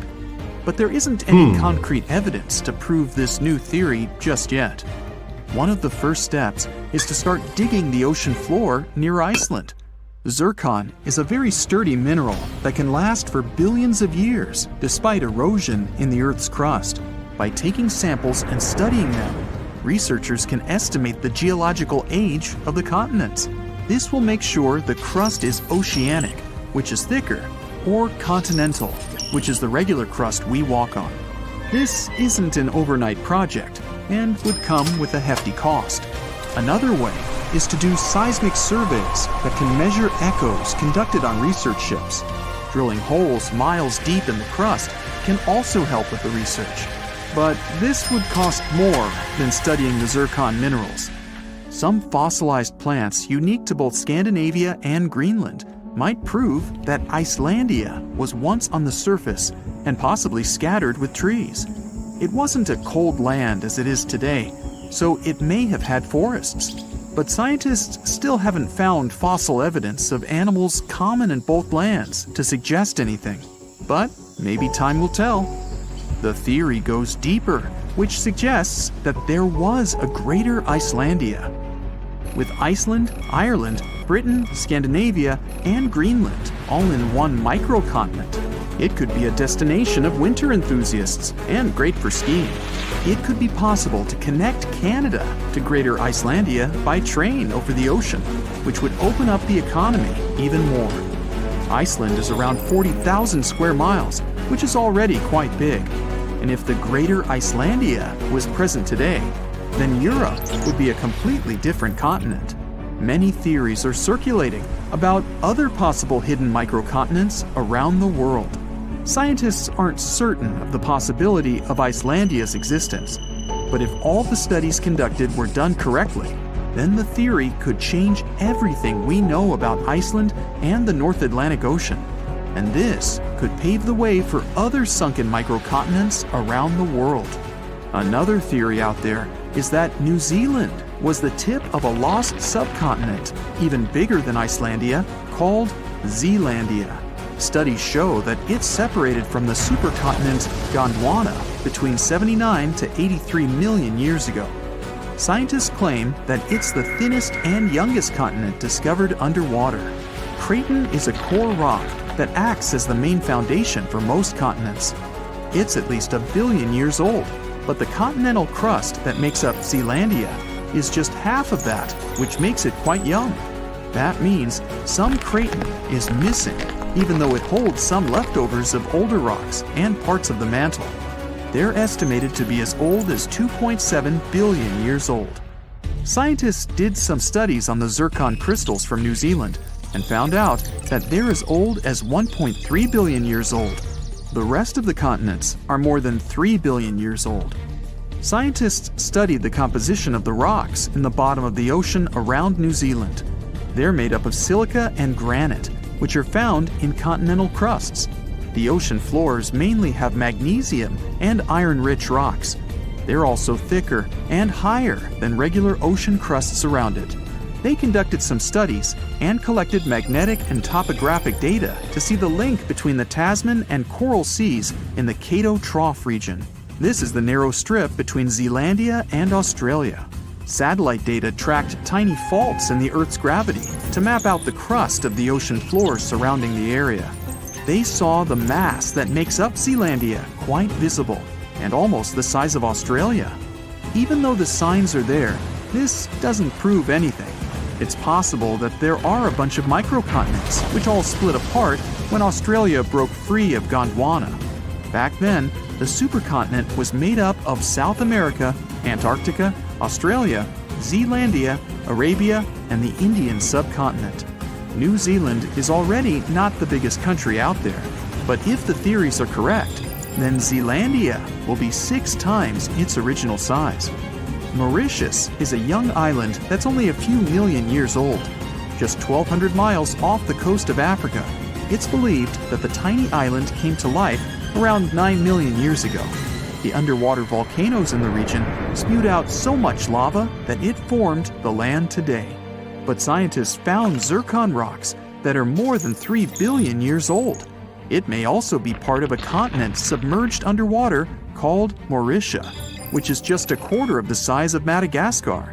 The zircons they found were embedded in solid rocks and not just in the sand, which may rule out that they just washed up on shore from another continent. Some scientists are still not convinced.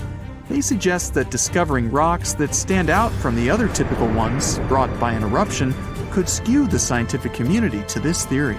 But just like how Icelandia could be part of Greater Icelandia, Mauritia was once called Rodinia, which consisted of India and Madagascar.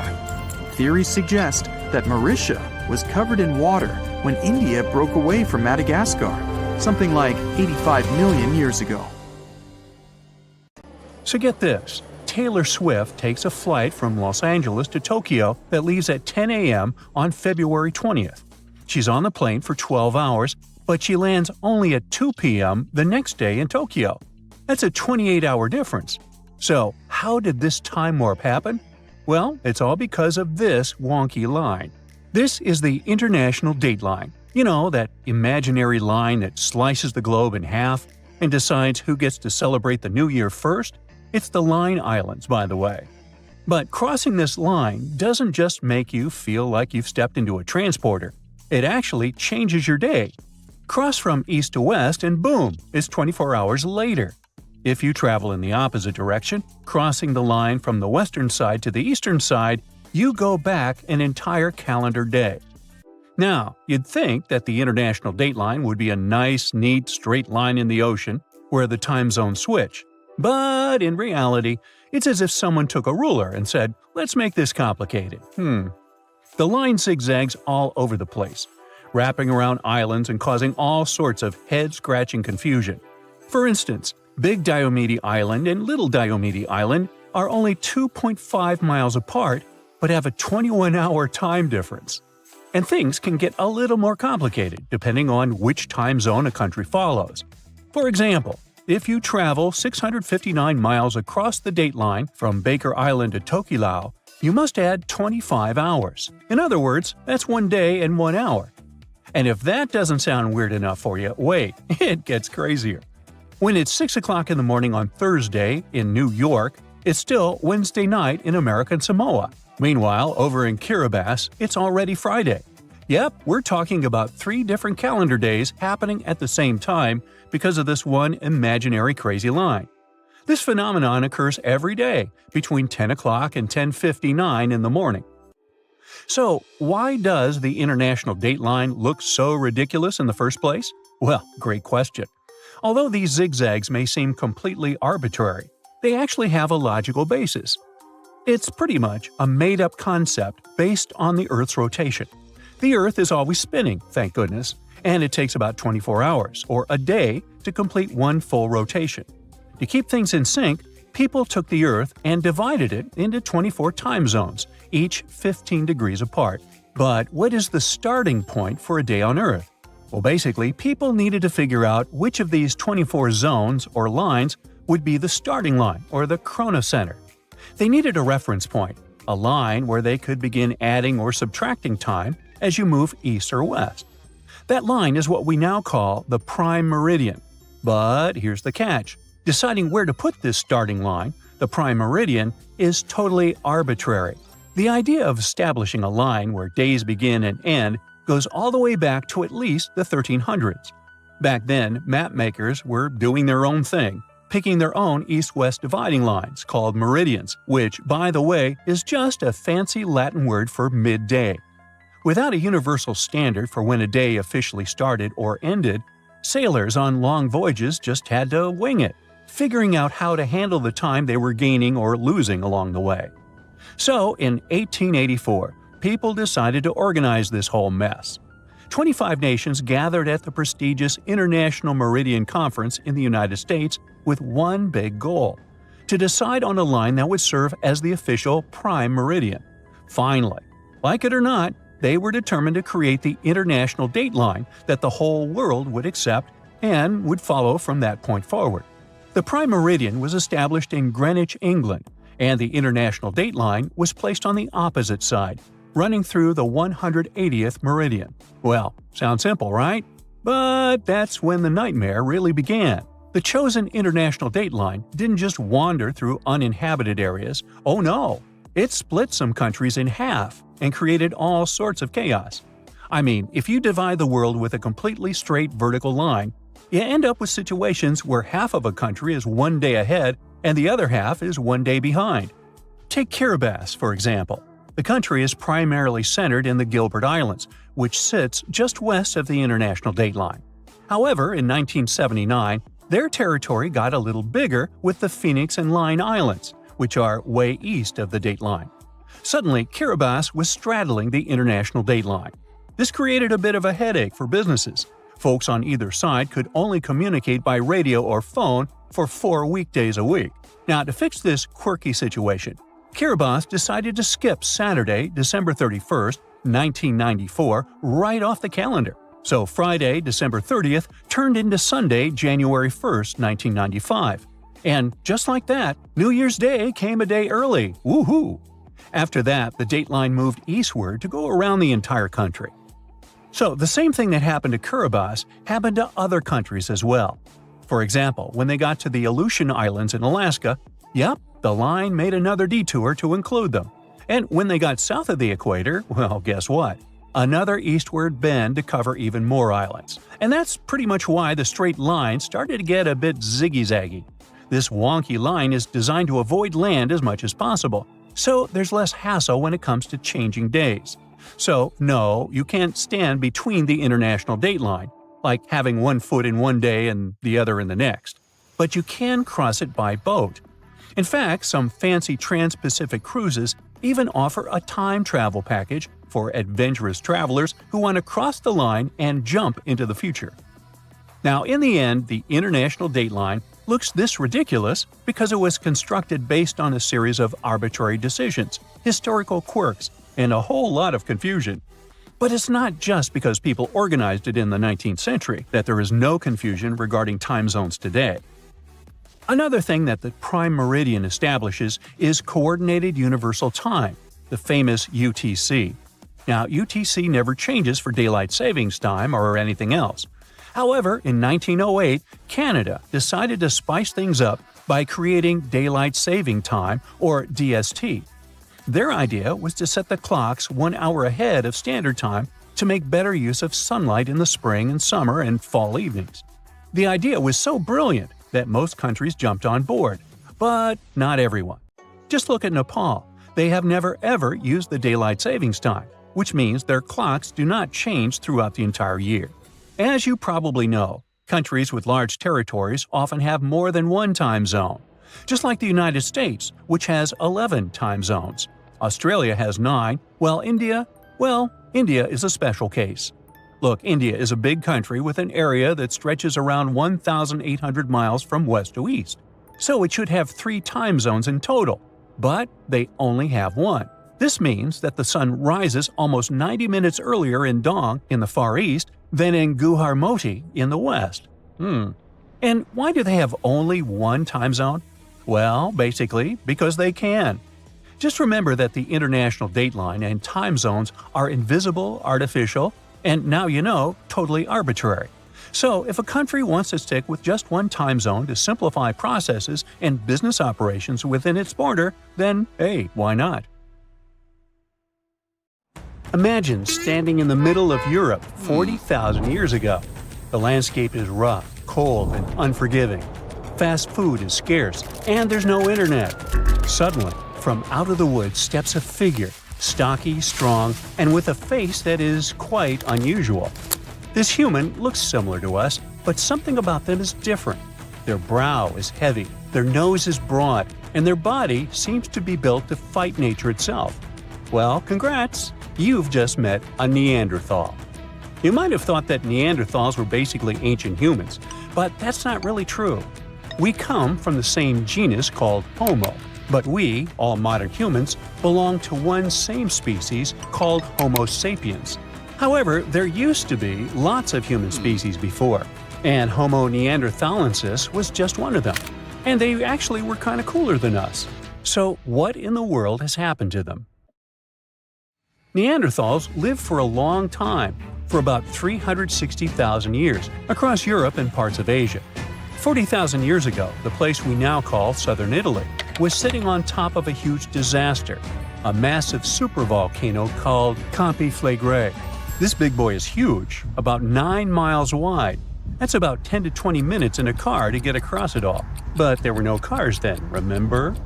At the time, it was quiet for a while, but one day, suddenly, it blew in what became one of the biggest volcanic eruptions Europe had seen in 200,000 years.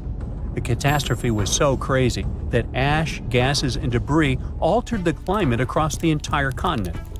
What comes next is usually called a volcanic winter. Average temperatures drop, the sky gets darker, and life becomes even harsher than it already is. The eruption, known as the Campanian Ingembrite, caused Europe to cool by as much as 7 degrees Fahrenheit. Doesn't sound like much? Well, the drop of even 1 degree would cause winters to become harsher, causing horrible snowfall, rains, and floods. Crops would struggle to grow, leading to food shortages. The weather would go wild, too, with storms and droughts. Hey, kind of like now. Except multiply this by 7. Events like these caused some huge chaos in modern times. You can imagine what it did to the Neanderthals. But in reality, a simple volcanic eruption shouldn't destroy an entire species, right? Well, yes. The truth is, the Neanderthals were already hanging by a thread back then, and all because of us. They've been in a tough spot for a while. They lived in places that are now parts of Europe, Western Asia, and the Middle East. Modern humans, us Homo sapiens, entered Europe and were giving them some serious competition for food and shelter. Homo sapiens were sneaky dudes, better at finding food, easily adapting to different environments, and using more advanced tools. We were pushing Neanderthals out, trying to get the same resources. We literally made their extinction a slow and very unpleasant process. So, while the volcano definitely made things worse, it wasn't their only problem, and they didn't completely disappear after the eruption. Some of them hung on in isolated places, like Gibraltar, for another 12,000 years. That's because it's likely most of the severe cooling actually happened farther east, away from where the Neanderthals were trying to survive, and it didn't hit their homes as hard as we thought.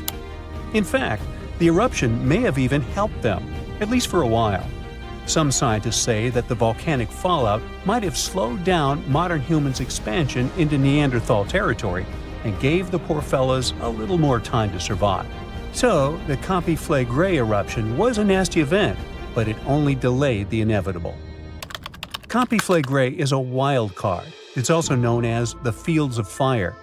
The air itself there is thick with legend. The Greeks and Romans believed this volcano was the gateway to the underworld. Even an ancient Roman poet, Virgil, mentioned this in his famous story, the Aeneid. The hero Aeneas must descend into the underworld, and this place is exactly where he starts. Back in the day, this landscape was full of Roman villas, spas, and fish ponds.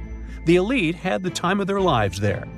What they didn't know, though, was that they were standing on treacherous ground that could go crazy at any moment.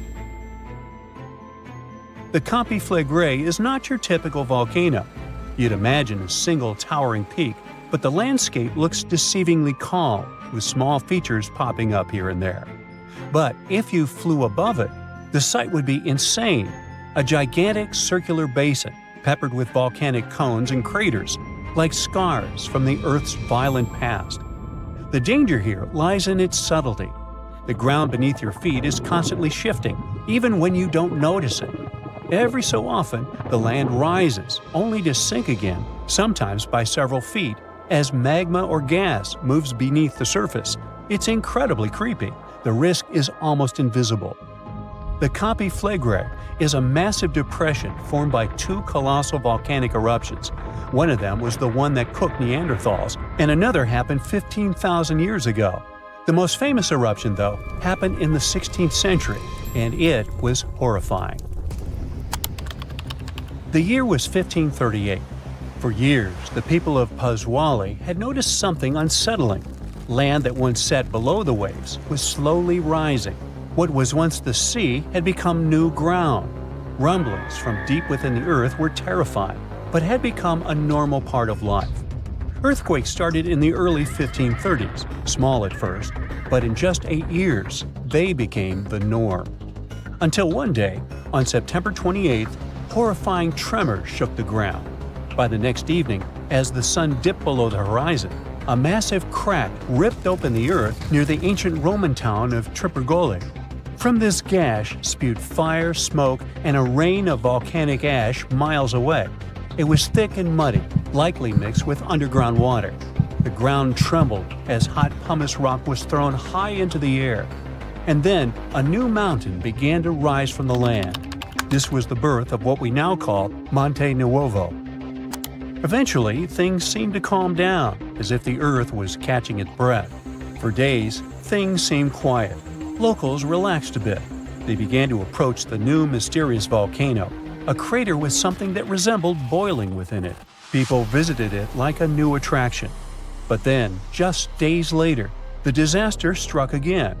At night, without warning, a new mountain went wild. A blast from the southern flank hurled scoria, chunks of jagged volcanic rock, into the air. This one was fatal for 24 people. The debris found afterwards was huge and coarse. For centuries after, the only signs of life from the Monte Nuovo were small fumaroles, jets of gas seeping from the earth. But then, even those faded away. Now it's just a lush green cone, a pretty sleeping giant. But the ground near Naples, Italy, is still alive. The Campi Flegrei sits quietly for now, but it might not be for long. It's showing signs it might be waking up again.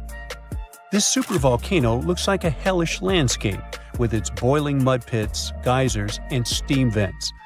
Romans and medieval Christians once believed it was a gateway to the underworld, and who can blame them? What's spooky is that recently scientists detected unusual activity under the surface. In 2012, Italian authorities raised the alert level on the volcano from green to yellow, meaning that it needs close monitoring. There are certain changes that usually happen before an eruption. The magma below starts releasing gases, which could weaken the rock above, eventually triggering a disaster.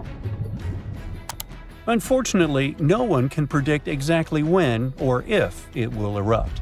But if it does, the consequences could range from a minor inconvenience for locals to a global catastrophe. Its last tiny eruption happened in the 16th century, and it wasn't too bad. But if history repeats itself, like it was with Neanderthals, we're all cooked. An eruption like that could lead to global cooling, crop failures, and widespread famine. Right now, a group of scientists is trying to get a clearer picture of what's happening beneath the surface. The Campi Flegrei Deep Drilling Project is working to drill a 10,000-foot borehole, hoping to check out the magma chamber up close. But at least for now, the supervolcano remains quiet, and let's hope it stays that way. Ooh, you're diving into the dark and icy waters of Antarctica. The airy blue darkness is enveloping you, reminiscent of the vast expanse of open space. In these depths, where you least expect to encounter any living creature, you suddenly hear a loud, strange sound. A quacking noise, as if a giant duck was hidden in the deep. In 1960, researchers first recorded this sound and named it bioduck. Clever. For decades, they tried to unravel the mystery of its source. Was it a giant kraken?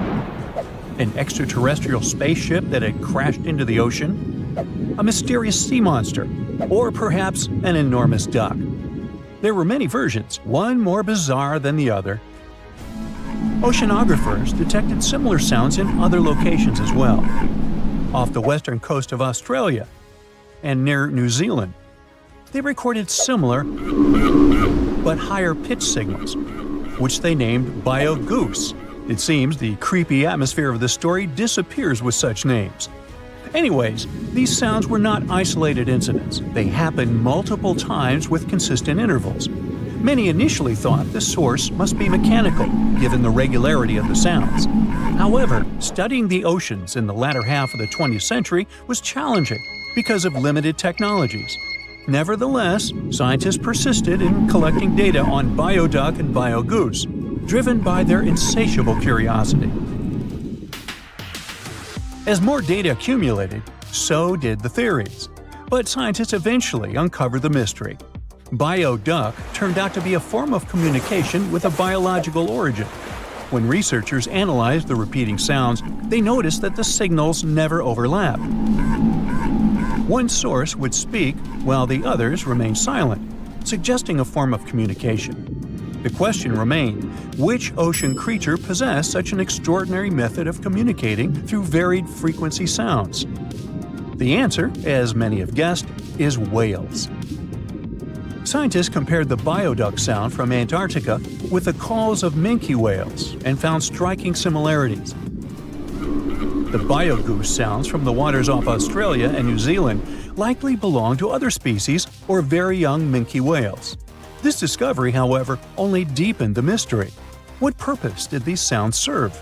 Were the whales discussing their dinner plans, laughing at the humans recording their voices, or perhaps sharing deep insights about the universe? The possibilities were endless, but the most astonishing revelation was that humans might one day learn to communicate with these magnificent creatures. Communicating with whales is no longer a far-fetched idea. Scientists from the University of California have already established contact with a humpback whale named Twain. In a groundbreaking experiment, researchers conducted a 20-minute conversation with the marine mammal. Here's how they did it. The specialists went on a marine expedition to the coast of Alaska, where they recorded the sounds of a group of humpback whales. Then they played these sounds through speakers, sending the signals back into the ocean. The recorded sounds resembled a greeting, like, "Hey, what's up?" but in the whale language. These greetings are used by whales to call each other or indicate their location. Now, soon after sending the signals, the researchers received a response. Twain approached the boat, circled it, and replied with a "hey" of its own. This marked the beginning of the first ever human-whale conversation. For 20 minutes, the scientists sent 36 signals to Twain, and each time the whale responded. Moreover, it waited for time intervals before answering. That is, the team received a response from the whale, waited 10 seconds, and turned on the sound again. Researchers then waited 10 seconds and answered. It seems that Twain was a very delicate interlocutor. Maybe it was a gentleman in the whale world, who knows? Or maybe it was simply intrigued by the unusual interaction. The signals used in this communication belonged to a group of whales that included Twain. It's likely that the researchers had recorded Twain's own sounds and used them to communicate with it. In a sense, Twain was conversing with itself. Now let's continue our journey and venture into the deepest oceanic trench on Earth, the Mariana Trench. A quick reminder, the Mariana Trench is a colossal chasm in the ocean floor, stretching over 1,500 miles south of Japan and reaching a depth of nearly 36,000 feet at its deepest point. To put that into perspective, the height of the Burj Khalifa, the world's tallest building, is like 1/10 of the Mariana Trench's depth. Now imagine this. In this deep, dark abyss, scientists recorded a strange sound.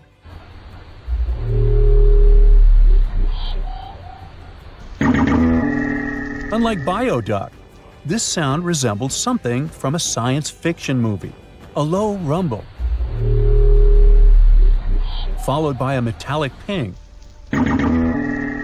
Reminiscent of the sounds made by spaceships in sci-fi movies. Researchers named this mysterious phenomenon biotwang noises.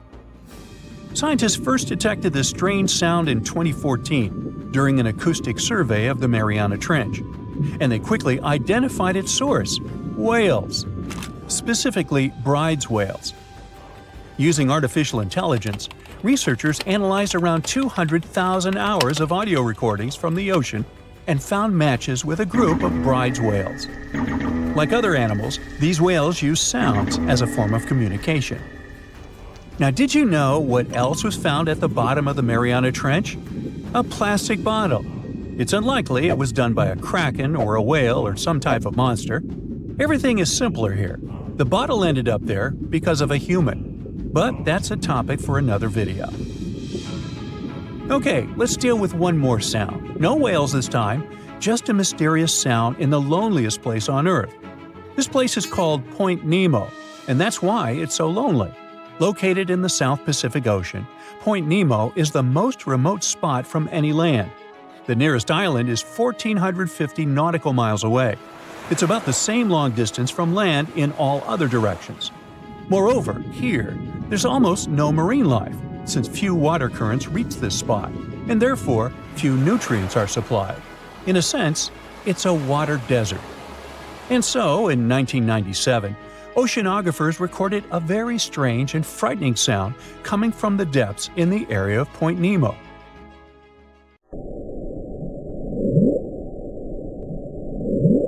It was something gigantic and scary. People called it the bloop.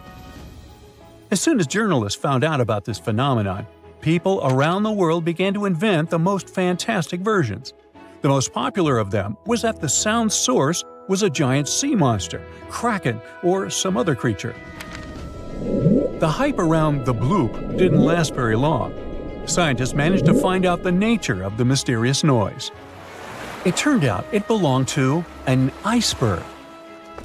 When they crack and collapse, they create powerful ultra-low frequency sounds that can be heard from a very long distance. To confirm this version, scientists recorded the sounds of other icebergs and heard something similar to the bloop. Oh, by the way, Point Nemo is so lonely that space agencies drop out-of-service satellites here. Space objects just fall in the water. There's a 99% chance that no animal or human will be harmed by falling debris in this lonely place. That's why many people call it the satellite cemetery. But what if, someday, a spaceship from another planet falls here? What if it has already fallen in Point Nemo and sometimes emits an emergency signal that breaks through the ocean? Ooh. All the mysteries you have heard have already been solved. How about we end this video with a mystery that still baffles scientists? Meet upsweep.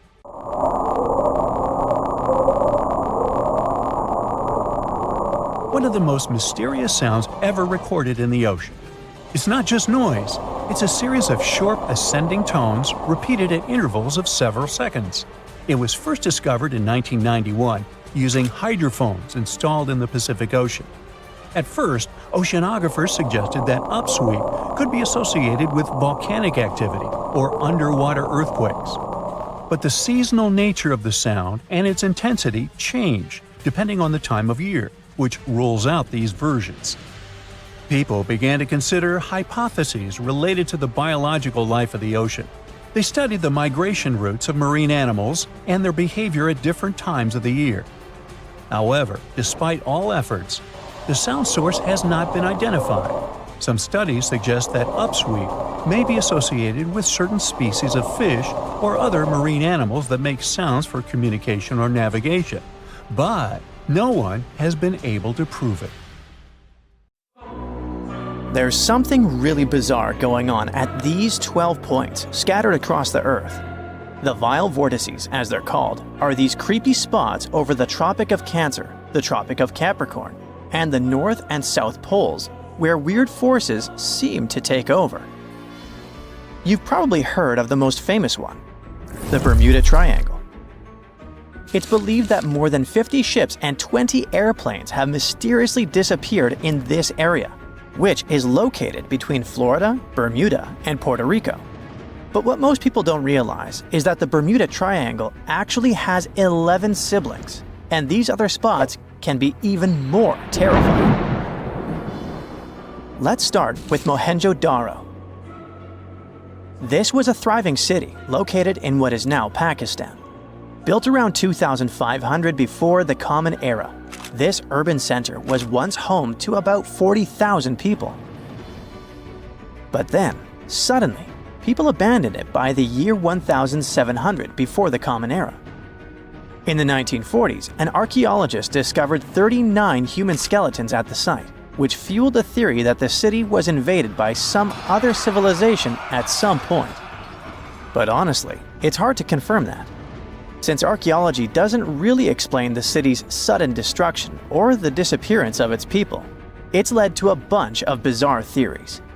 One of them talks about an ancient extraterrestrial race that might have lived there, and a malevolent wind that swept through the city. Another ancient city with a similar mystery is the Great Zimbabwe. Its construction began in the 11th century, and at its peak it housed up to 18,000 people. But for reasons we'll probably never fully understand, it was abandoned in the 15th century. Archaeologists were really interested in this place, and that's when things got even weirder. They found 8 of these birds, now called the Zimbabwe birds. These soapstone sculptures were found sitting on stone columns that were over 90 centimeters tall. Nothing like them has ever been found anywhere else, and their meaning is still a total mystery. Some think each bird represents a new king, but other theories suggest they were ancient animals very dear to the people who lived there. Adding to the mystery, local legends talk about a strange, short man who's sometimes seen wandering around, but he always disappears before anyone can get close. Then there's Easter Island, another one of the 12 vile vortices. It's located in the eastern Pacific Ocean, and it's famous for its nearly 1,000 enormous statues called moai. We still don't know what they mean, or how they were made. Some of them are almost 30 feet tall and weigh as much as 80 tons.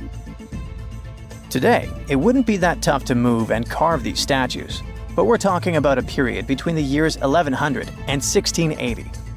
So nobody really knows how they did it. Some specialists believe these statues were carried across the island, while others think they were pushed on log rollers. But the most bizarre theories suggest extraterrestrials were involved. Algeria is another land rich in ancient mysteries, and one of the most fascinating is something called the Jeddars. These are 13 monuments with square stone bases and angular mounds, built between the 4th and 7th centuries. But the weird part is, no one knows their purpose. One of them had an inscription in Latin, but it was so worn down that the message was nearly impossible to read. The best guess so far is that these monuments were probably tombs for royalty, although no one knows exactly who was supposed to be buried there. What we do know is that there are many myths related to strange disappearances in the region. The next mysterious spot is located south of Tokyo in the Pacific Ocean, and it's called the Dragon's Triangle. Does that name ring a bell? Yep. Just like the Bermuda Triangle, this area is known for strange disappearances of airplanes and ships. One of the most chilling stories dates back to 1945, when a plane allegedly vanished. The pilot supposedly sent a radio transmission right before the aircraft disappeared, claiming that something strange was happening in the sky, like it was opening up or something. While this story is definitely eerie, the truth behind it and many other Dragon's Triangle legends is still up for debate. If you type Hamakulia volcano into Google Earth, you'll find it located in Hawaii's Ring of Fire. But this place is so shrouded in mystery that it's hard to find much information about it. Some legends speak of unusual electrical energy being detected in the area, and there's even a story about an eyewitness who claimed to see a plane flying over it totally disappear from the radar. Another eerie spot is the South Atlantic Anomaly, which is an area on Earth where natural radiation flows out of control. While this doesn't affect our daily lives on the surface, it has a pretty big impact on Earth's atmosphere. The radiation there is so intense that it can knock out the onboard computers of spacecraft and interfere with the data collected by satellites passing through the area.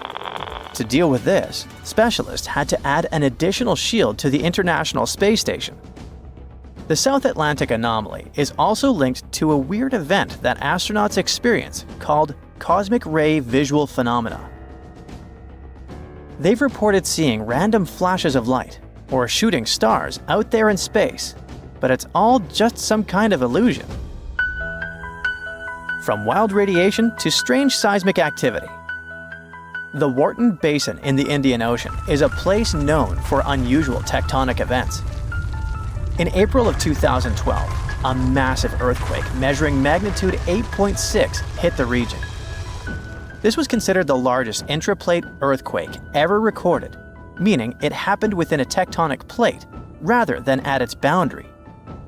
This caught the attention of scientists, who now speculate that the region might be forming a new boundary between the Australian and Indian plates. But for now, this is all still one big mystery. Now let's head to the Pacific Ocean. More specifically, to the New Hebrides Trench. This submarine trench is about 750 miles long and 45 miles wide. It formed when the Australian plate slid under the New Hebrides plate. There's no doubt that this is one of the creepiest and deepest spots in the ocean.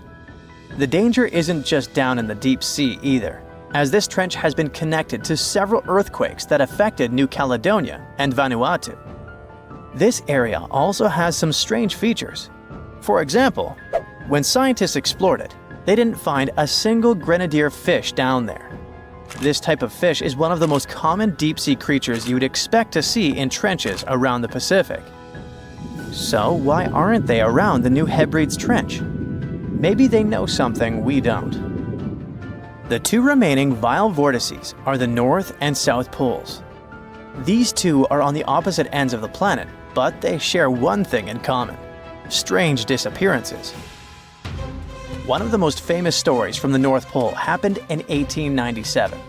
3 brave explorers set out on a journey to reach the North Pole using a hot air balloon. But they never completed their mission. Their mysterious disappearance remains one of the most intriguing, unsolved mysteries in the history of Arctic exploration. The South Pole is also known for similar mysteries.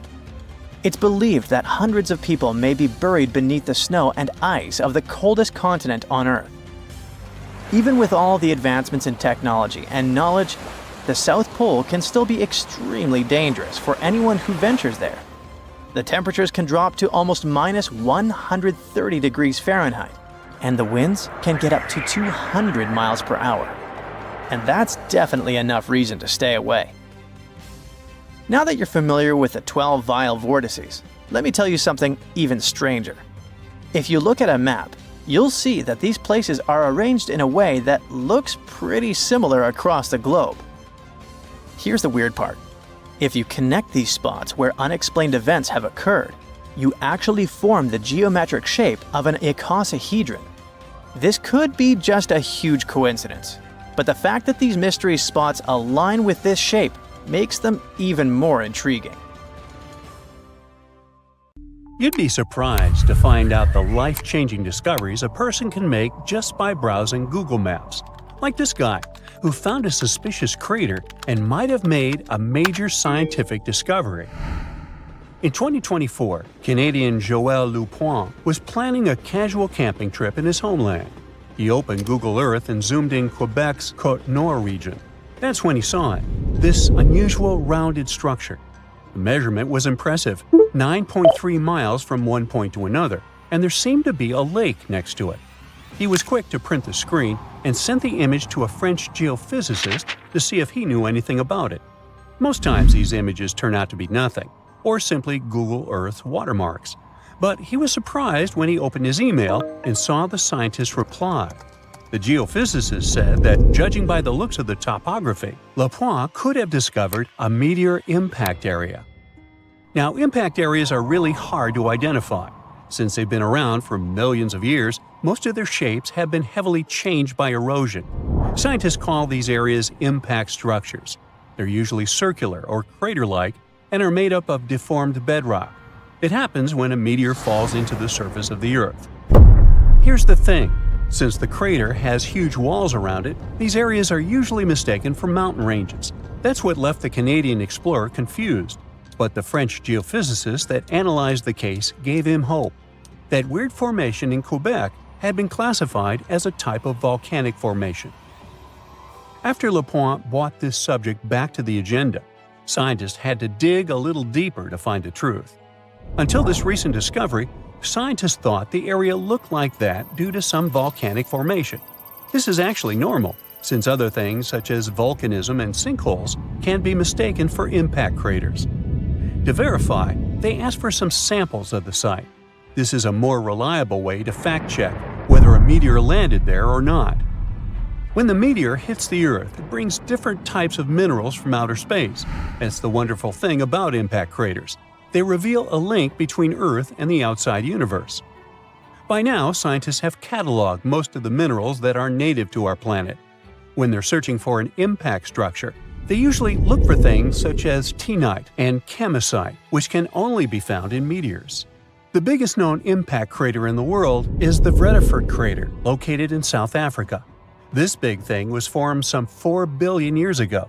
The asteroid that made it is estimated to have been one of the largest ever to strike planet Earth. When the researchers got the results of the site back in Canada, they did confirm that it contained zircon, a mineral that tends to show areas of impact. There's no way to guarantee that LaPointe really found an impact crater, but scientists are organizing a research mission over to the area just to make sure. If it turns out that it really is an impact crater, that's pretty huge news, since the last discovery was made in 2013. Another one of these mesmerizing discoveries came from a 15-year-old boy. William Goddery was also a Canadian, and for some reason loved looking for long-lost Mayan cities. Different from the previous story, William had an intention and a research methodology. He had studied many books on Mayan civilizations. He believed that Mayans built their cities in relation to the stars in the sky. So he opened a book and mapped all the cities that have already been unearthed. And that's when he noticed something important. There is an area in the Yucatan Peninsula in Mexico where archaeologists have unearthed 2 Mayan cities. But on the constellation map, there are 3 stars. He thought to himself, could this mean there is a lost city waiting to be discovered nearby? William Goddery is known to be a science genius and has even won an award for this constellation theory. When he noticed that a 3rd city was missing from the 23rd constellation he was examining, he began to search Google Earth for satellite pictures that could help him solve this mystery. Advances in satellite tech have shed new light on long-lost Mayan cities such as Tikal. Located in the heart of the Guatemalan jungle, Tikal is believed to have been the capital of the ancient Mayan Empire. He had hopes, so he reached out to a friend inside the Canadian Space Agency to verify what he had found. Since he had already won awards for his research, he had friends in high places, and that's when things got interesting. According to the images, there was a large square area on the border of Mexico and Belize that looked like the remains of a city. William took the images to a remote sensing expert. They studied the images thoroughly and concluded that the area could be housing 30 buildings and even a large pyramid. William named the new city he discovered as Mouth of Fire. However, his story was very much contested inside the archaeological community, and many Mayan experts worked to debunk William's findings. Experts say that constellation theories are too unscientific. Renowned anthropologists and astronomers said William's methodology was an act of creative imagination. Still, a 15-year-old teen almost found a long-lost Mayan city, which is pretty exciting if you ask me. What about these tiny dots that appeared on images of Google Earth? These strange spotted circles were found in the middle of the Algerian desert. A YouTuber browsing on Google Earth found these circles and discovered that people had been debating over their origin for years. He thought they were a glitch from satellite images. There are dozens of them, stretching for miles and miles in a straight line. They're far away from any town, road, or human activity, making it hard to understand if it was man-made or just a natural phenomenon. To settle this mystery, he interviewed the people who took Google Earth's pictures. He found out they were 100% true. The circles were there in real life. They appear in multiple pictures from multiple years. Now, at first, he guessed they were the result of oil activity. Algeria is a rich area for natural resources, so this made sense. To find out if the area is worth extracting, companies usually undertake seismic surveys. They're a way of analyzing the Earth's surface by sending shock waves into the ground. Depending on how these waves bounce back, you'll know what is located underground. There was another possibility. The Sahara is a very dry area of the planet. The average high temperatures in summer are over 104 degrees Fahrenheit. To survive there, people need to find ways of accessing water. So, his second guess was that the circles were kind of ruin or leftover from ancient water wells. But when he talked to an expert, he found out they weren't ancient water wells. You can see some of these traditional constructions in other cities on Google Earth, and they look really different from the mysterious circles. He decided to travel over to Algeria to find out the truth. He drove 99 miles into the heart of the desert, and when he gets there, he sees it. A huge crater dug on the sand, surrounded by 12 smaller holes. It kind of looked like the ancestor of a modern clock. There, he found something he couldn't spot on Google Earth: thin metal wires. When the curious YouTuber and his teams started to dig in the sand, they found old dynamite and some sardine cans. Apparently, they were hiding the truth. The Sahara Circles, as they were famously called, were not the historical leftovers of seismic surveying. Back at the time when these circles were made, this technology didn't even exist, but they were sure related to oil exploration. The dynamite holes were an ancient method of oil searching, and the sardine cans, well, they were left by the workers who were exploring the region. Another Google Earth mystery solved. Phew, you can finally send that last report for the day and breathe out. The weekend is around the corner.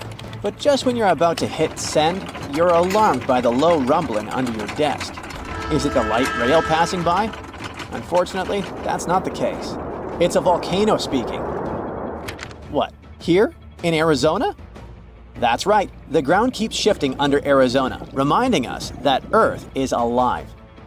No panic though. Let's arm ourselves with some context. 20 American states have extinct, active, and dormant, currently sleeping, volcanoes. Among such states, you can find California, New Mexico, Nevada, Utah, and Colorado. On the bright side, Arizona's volcanoes are dormant at the moment, but it doesn't mean they won't go off in the near or not so near future. Now, how about traveling to Arizona to check the traces of its active volcanic past? They dot the desert landscapes of this state like spots dot a Dalmatian. There are entire volcanic fields southwest of Phoenix, east of Douglas, near Flagstaff, north of Kingman, and near the Mexico border. The most worrying thing about these fields is that even though they're not active at the moment, eruptions in this region might happen every 1,000 years or so. Well, the time seems to be up. The last powerful and destructive volcanic eruption occurred around 1,000 years ago at the Sunset Crater. Oh, this place is worth paying more attention to. And we will, but a bit later. First, we have to talk about hotspots. No, not that place where you can surf the web. In our volcanic context, a hotspot is a place where insane amounts of heat melt the overlying crust, Earth's thin outer layer, and form volcanoes. This heat rises from the mantle, which is located between our planet's dense, superheated core and the crust. Want to see an example of this type of volcanism? Welcome to the Hawaiian Islands. The Big Island has its active volcanoes because, at the moment, it's situated on top of the Hawaiian hotspot. The older Hawaiian Islands were once there too, but later they drifted off towards the northwest. It happened because that's where the oceanic crust on top of which they sat, namely the Pacific Plate, moved. Now, look at the world's ocean basins. Yes, they're literally dotted with islands that sit on top of hotspots, like Hawaii, Iceland, Samoa, the Galapagos. Those are probably the most famous examples. But don't think that continents can't host hotspots. They can, but those are far less common. One of the most famous continental hotspots is, I bet you know it. Yep, the one beneath the Yellowstone caldera. By the way, the caldera is a vast volcanic crater, especially one formed as a result of a massive eruption that led to the collapse of the mouth of a volcano. The Yellowstone hotspot is basically the creator of Old Faithful and the rest of the hot springs and mud pots for which the national park is famous. Speaking of Old Faithful, let's make a small detour and pay more attention to this wonder of nature. It's one of the most well-known geysers in the world. People have been coming from all over the globe to see it for more than a century. The cool thing about this geyser is that the likes of it can only form under very specific conditions. That's why they're pretty rare. Magma under the surface superheats pockets of underground water. The pressure there keeps growing until it eventually pushes the water upward with immense strength. A certain volcanic rock with a high silica content lines the tunnel through which this water escapes. Basically, it creates a unique pipe that can withstand unbelievable pressure and heat created by the water erupting above the ground. Old Faithful was the very first named geyser in Yellowstone.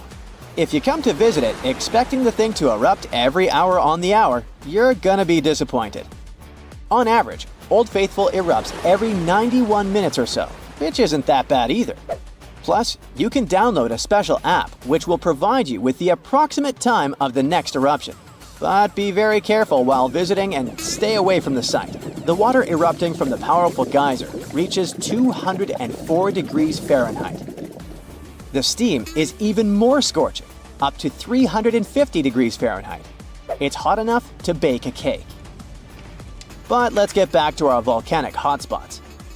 Scientists still don't clearly understand why there aren't many hotspot volcanoes on continental crust.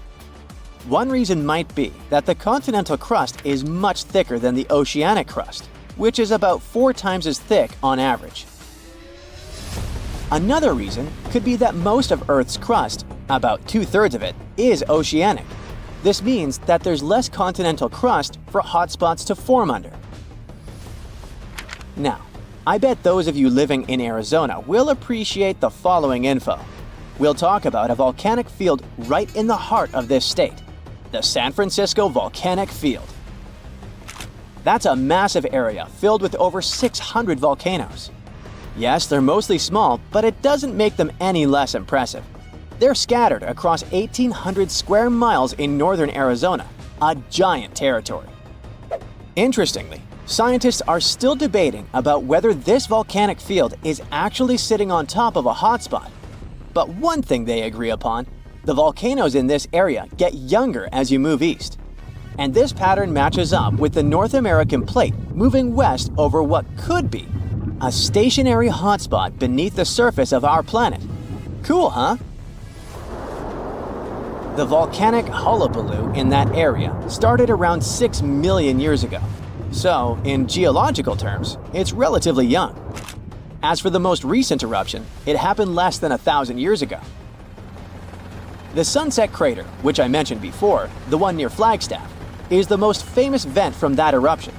The Sinagua people had to leave their homes at Wupatki Pueblo because of the eruption.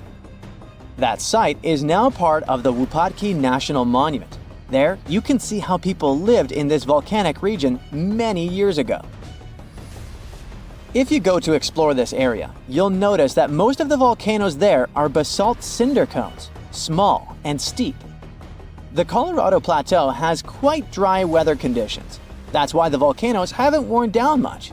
Some of the best examples of those cones, like this one, called the SP crater, still look like they appeared yesterday. But look around. It's not just cinder cones. The San Francisco Volcanic Field also has a stratovolcano, as well as some lava domes that formed from volcanic rocks with more silica than basalt you can find in places like Hawaii. It means they're thicker and don't flow as easily. Anyway, the stratovolcano is going to be one of the most epic sights you'll come across while exploring this volcanic field. Well, not the stratovolcano itself, but the San Francisco peaks, the remains of that giant formation. They stand tall at more than 12,600 feet. That's 4.5 Burj Khalifas placed on top of one another. It makes the peaks some of the biggest landmarks in northern Arizona. They're not only stunning, but also sacred to the Native American people who have lived in the area for many generations. Now, unlike those super active volcanoes in Hawaii, the San Francisco volcanic field takes its time, thousands of years between eruptions. But you shouldn't relax just yet. Geologists say another eruption is likely to happen one day. It will probably occur in the remote eastern part of the field, away from big towns. Phew!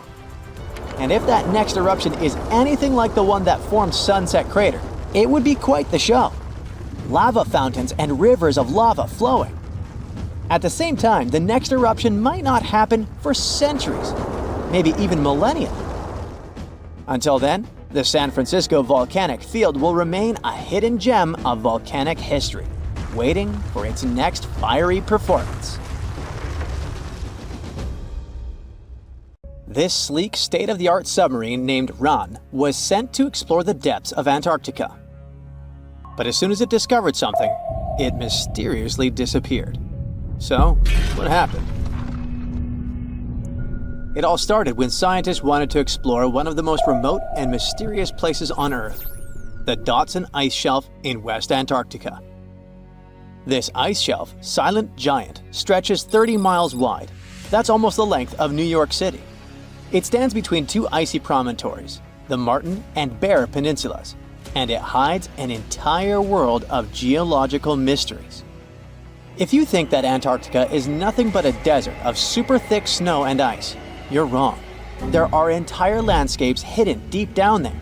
The underside of the Dotson Ice Shelf is a rugged, dynamic terrain shaped by the slow, relentless forces of nature. There are towering ice formations, deep troughs, and bizarre structures stretching for hundreds of feet. Scientists are super curious about it, but as you can imagine, this landscape isn't easy to explore at all. To find out more, we have to scan the area with satellites or try drilling through the snow, trying to collect the big picture, piece by piece. But these methods only gave us vague hints. The real breakthrough happened when scientists came up with the idea to let the submarines explore it. Autonomous submersibles could swoop deep into the icy waters beneath the Dotson Ice Shelf and tell us what's up down there. These robotic explorers have fantastic advanced sonar systems. It's that thing that bats or dolphins do. They can use sound to see the world. Basically, they send out sound waves underwater, and when those waves hit something like the ice shelf above or the seafloor below, they bounce back to the system. Animals feel how long it took for the sound waves to return and how they changed. And this helped them understand what's located where. For example, clicks that dolphins send out tell them where the fish are. We copied this crazy evolutionary trick and adapted it to our underwater exploration. Only our version is much cooler, with a higher level of precision, so we created detailed maps of the environment. The Rand submarine was one of those robotic explorers. It was named after the Norse deity of the sea. Ran had been meticulously programmed to navigate a treacherous landscape of Antarctica. But even with all this training, its journey led to an unexpected and eerie end. In 2019, Ran was sent to explore the depths beneath the Dotson Ice Shelf. It was a hero, the first one to go on a mission like this. The team said it was like seeing the other side of the moon. For 27 straight days, it worked tirelessly.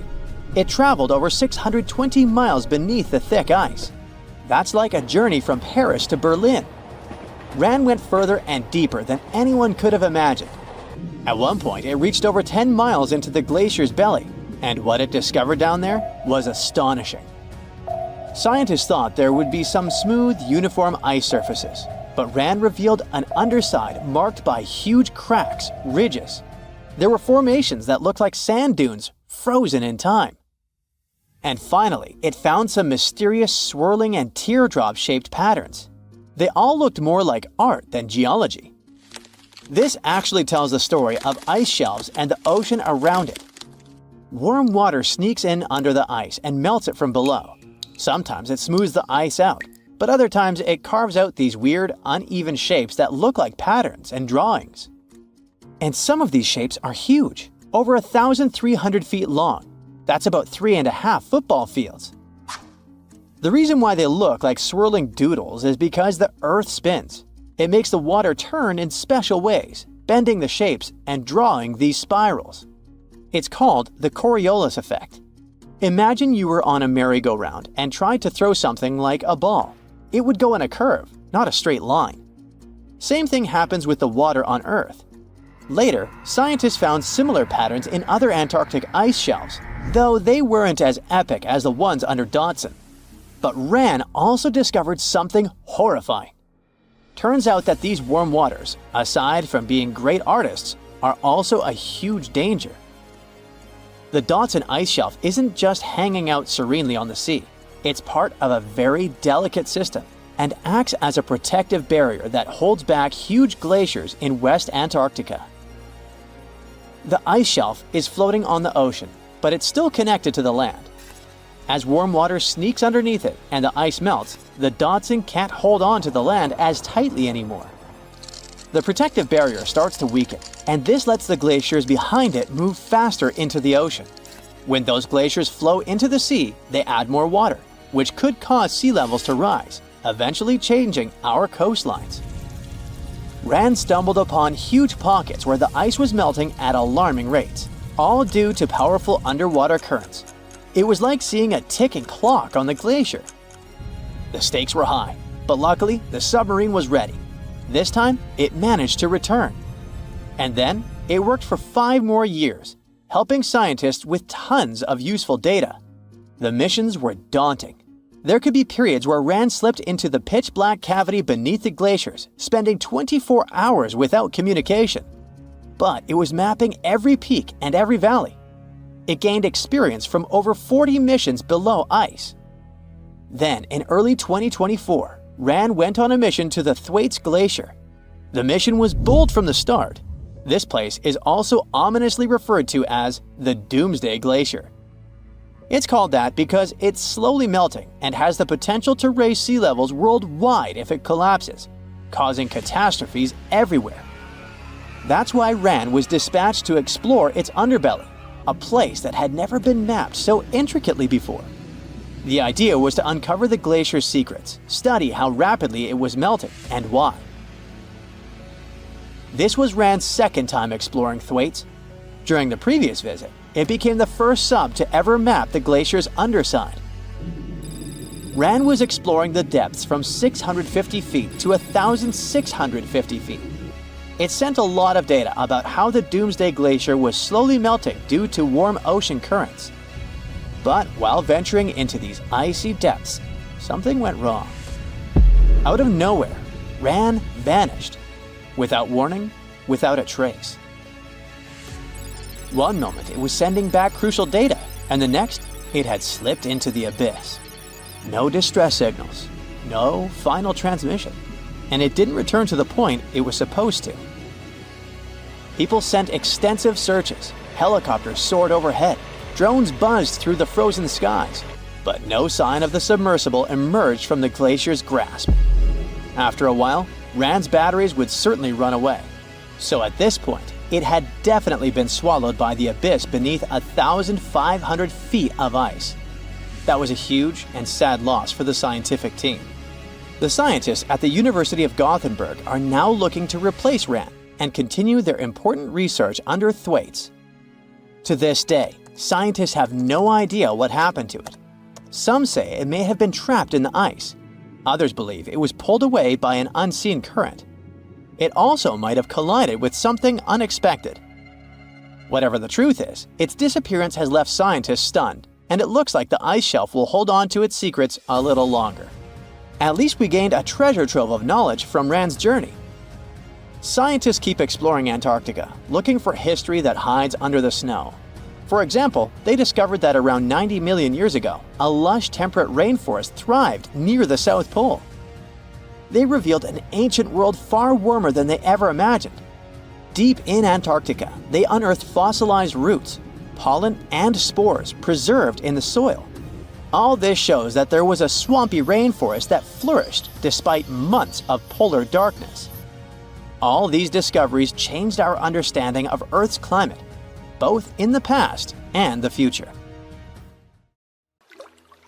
You're down in one of those polar seas where the binnacle eerily called the Finger of Death, is born. It's a strange, almost otherworldly place, the deep ocean, where light barely reaches. Everything down there seems to have adapted to survive in darkness and intense cold. But even those truly hardy creatures aren't ready for what a brinacle can do. When that briny, super-cooled water starts dripping down, a ghost story begins. The formation of these brinicles is a fascinating process, like an underwater science experiment happening in real time. We know that when seawater freezes, it doesn't freeze like fresh water. Because of all the salt in it, it has to push out impurities to form the pure ice that floats at the top. This means the salty water, or brine, ends up trapped in channels and pockets within the ice. When it sees the light of day for the first time, a brinacle resembles a pipe of ice reaching down from the underside of a layer of sea ice. At first, a brinacle is very fragile and its walls are thin. But the continuous flow of colder brine supports the growth of the brinacle. It also prevents it from melting. Otherwise, this process would be inevitable, caused by the brinicle's contact with less cold surrounding water. As the ice accumulates and the walls become thicker, the brinacle becomes more stable. Over time, the brine trapped inside gets squeezed out through tiny cracks, dripping down in this cold, heavy plume. Once that cold brine starts flowing downward, it begins freezing the seawater around it into a sheath of ice. That's why, instead of melting as it hits the water below, it forms this icy casing that protects it, helping it grow longer and stronger. The brinacle keeps moving forward inch by inch, and this crazy downward spiral is almost unstoppable. And when it touches down on the seafloor, that's when the trouble begins for anything living nearby. Imagine being one of those creatures on the seafloor, maybe a sea star or an unsuspecting urchin just trying to make it through the day. And all of a sudden, you see this icy tentacle nearing you. It isn't just some cold water coming down. It's basically a net of ice moving down and spreading out. There's no escape, no way to predict its coming, and no chance for survival. It's a slow-motion natural disaster in action. When a brinacle reaches the seafloor, it continues to accumulate ice while the surrounding water freezes over. The brine keeps traveling across the seafloor in a downslope direction. Once it reaches the lowest possible point, it stops and pools. But don't let the danger distract you from how beautiful brinicles are. Well, in their own creepy way. They look like something you'd see in a dream. Elegant, twisting ice tubes reaching down, perfectly symmetrical, and totally random. Filming a brinacle is no easy task because they're delicate when they first form. Just the motion from a nearby current or a sudden change in temperature can snap them off, ending the show before it really starts. So, scientists who managed to capture brinicles on film in 2011 actually got incredibly lucky. It was the first time the world got to see this icy finger descending and freezing everything it touched, and it changed our understanding of polar ecosystems. Brinicles can reach quite impressive sizes. Sometimes they can stretch for several feet. Their size depends on the conditions of the water and ice above. The slower the water movement and the colder the temperature, the bigger and stronger a brinacle can grow. But if the water's too deep or if there's too much movement in the current, the brinacle is likely to break apart. It needs just the right balance to survive long enough to touch down and freeze over the ocean floor.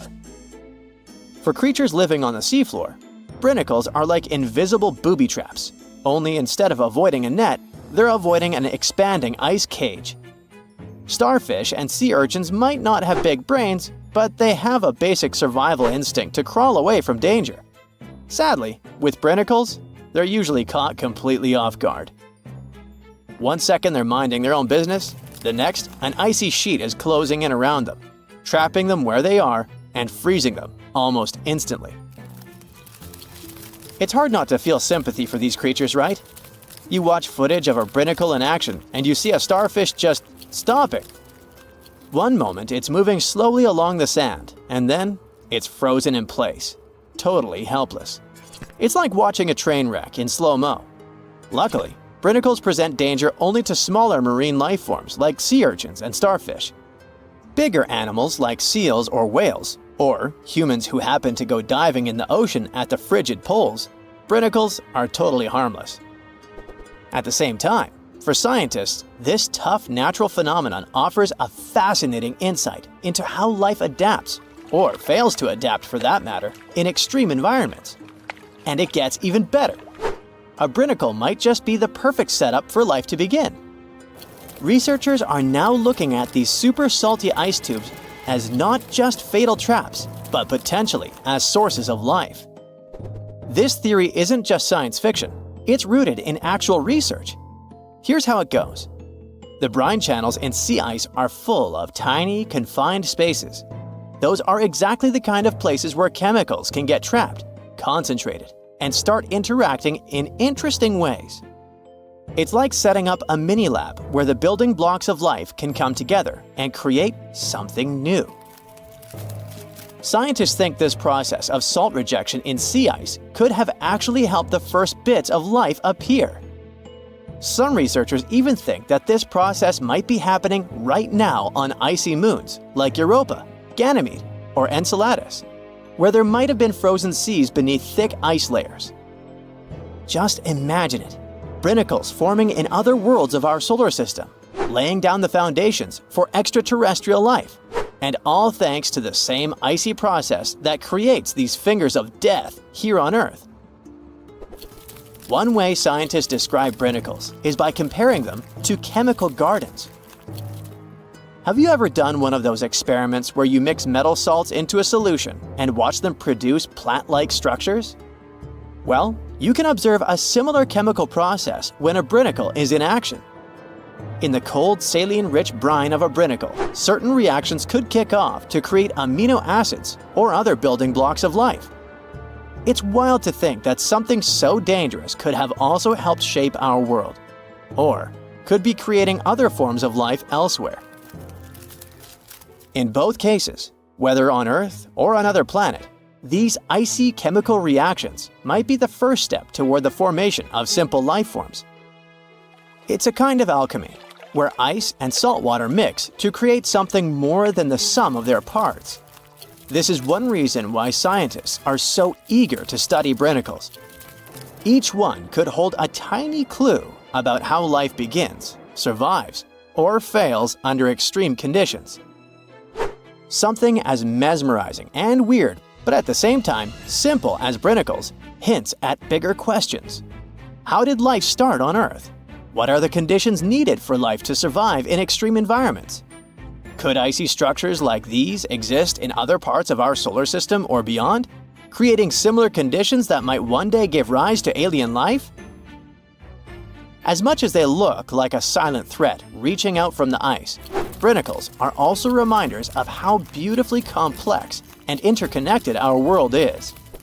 They may seem like simple fingers of ice, but they hold secrets that touch on everything from ecology to chemistry to the origins of life itself.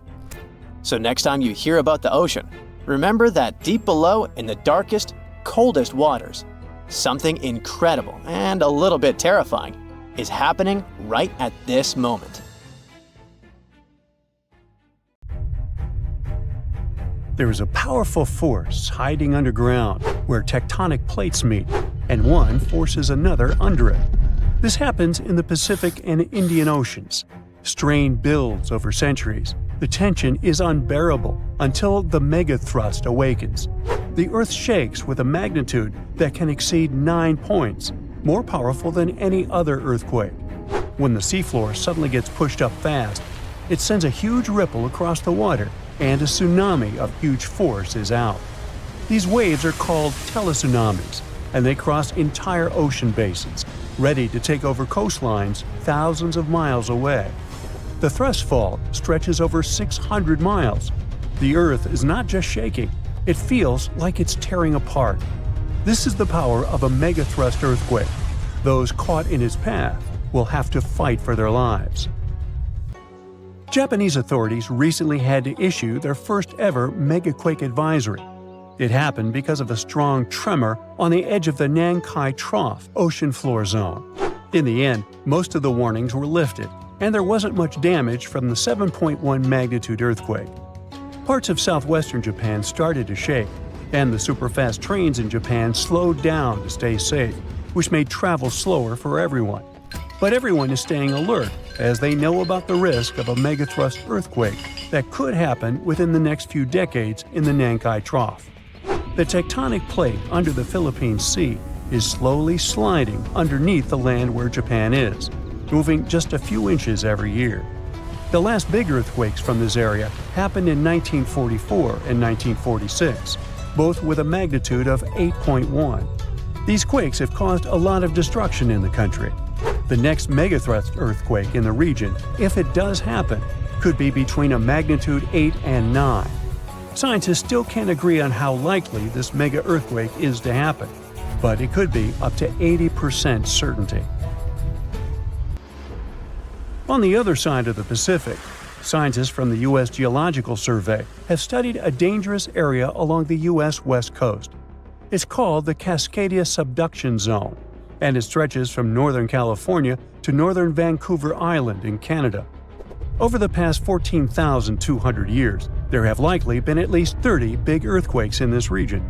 One major quake happens every 500 years on average. But for a long time now, Cascadia has been quiet, and it worries scientists. They think this might be because the area is locked, meaning the tectonic plates are stuck together and building up a lot of pressure. Eventually, the part of the seafloor could suddenly break and move by several feet. The shaking would be just 5 minutes, but it would create a powerful tsunami as the seafloor shifts that would last for 10 hours. If it happens, it's going to be the worst natural disaster in the country's history, according to experts. The ground on some inland hills could turn into something like quicksand. This would cause the hillsides to slide and crumble, taking down roads and bridges. Around 620,000 buildings could be badly damaged or even collapse, including about 100 hospitals and 2,000 schools. People in Washington state might have to take care of themselves without help for 2 weeks, finding food, water, and shelter on their own. Scientists are studying slow slip events, where the tectonic plates move very slowly over weeks or months, releasing some energy but not enough to stop a big one. Every time the magnitude of an earthquake goes up by just one number, the energy it releases is 40 times bigger. So we'd need about 1 million small earthquakes every day for 500 years straight to release the same energy as one huge magnitude 9 earthquake. But these small earthquakes might be clues that a bigger earthquake is coming. To better monitor the Cascadia Fault, experts are mapping the fault more accurately and adding better monitoring tools offshore. Scientists receive over $10 million to install seismic sensors and seafloor pressure gauges on a fiber optic cable off the coast of Oregon. The goal is to be ready to warn people and potentially save lives when a big earthquake strikes. A sharp megathrust earthquake happened in this part of the world in 1964. It went down in history as the Great Alaska Earthquake and had a magnitude of 9.2. It lasted for more than 4 minutes, making it the most powerful earthquake in the history of the U.S. and North America. The ground shook so hard that it caused huge cracks and landslides. In Anchorage, many houses, buildings, and roads were destroyed because they weren't built to handle such a big earthquake. In some places, the land was permanently changed. For example, the coastline near Kodiak and Hinchinbrook Island was lifted by 30 feet. In other areas, like Gerwood and Portage, the ground sank by 8 feet. They had to rebuild roads higher so they wouldn't be flooded by the time. A huge 27-foot tsunami wiped out the entire village of Chiniga. Many coastal towns were heavily damaged, not just by the earthquake, but also by tsunamis and the fires that followed. After the main earthquake, there were thousands of smaller aftershocks for months. A moderate earthquake of magnitude 4.4 shook Los Angeles in August 2024. Once it was over, the LA Fire Department checked around the city and didn't find any major damage or anyone hurt. In the nearby city of Pasadena, which is close to the earthquake's epicenter, A water pipe burst inside City Hall, and everyone had to leave the building. Thankfully, there was no danger of a tsunami.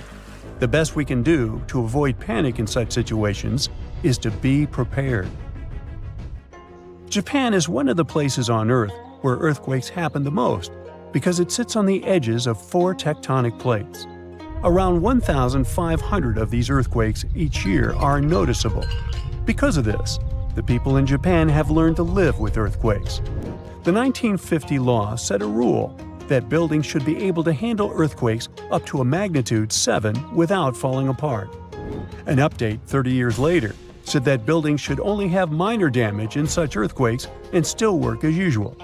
But if an earthquake is even stronger, the law says the building's main job is to not collapse and save people's lives. At the most basic level, buildings are made stronger with thicker beams, pillars, and walls so they can handle shaking better.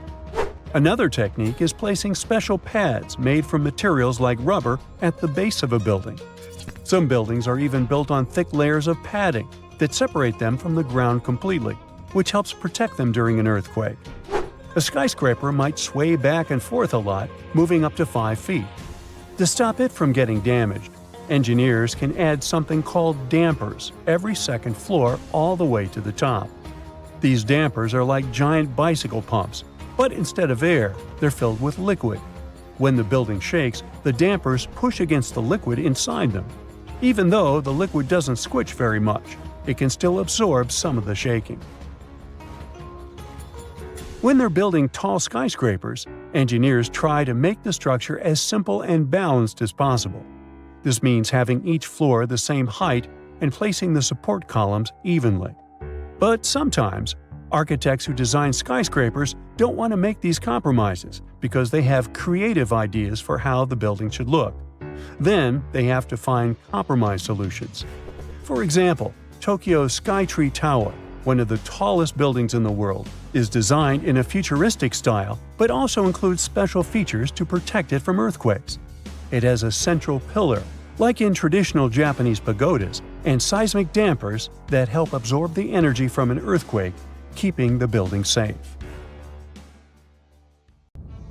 The snowpack over your head splits in two right in front of your eyes and starts tumbling down in the frozen slope to its resting place far, far below. Anything in its way is crushed under the immense mass of snow and debris. You're witnessing an avalanche, one of the most dangerous natural disasters. But what if I tell you about another kind of avalanche, no less blood-chilling than the mountain one?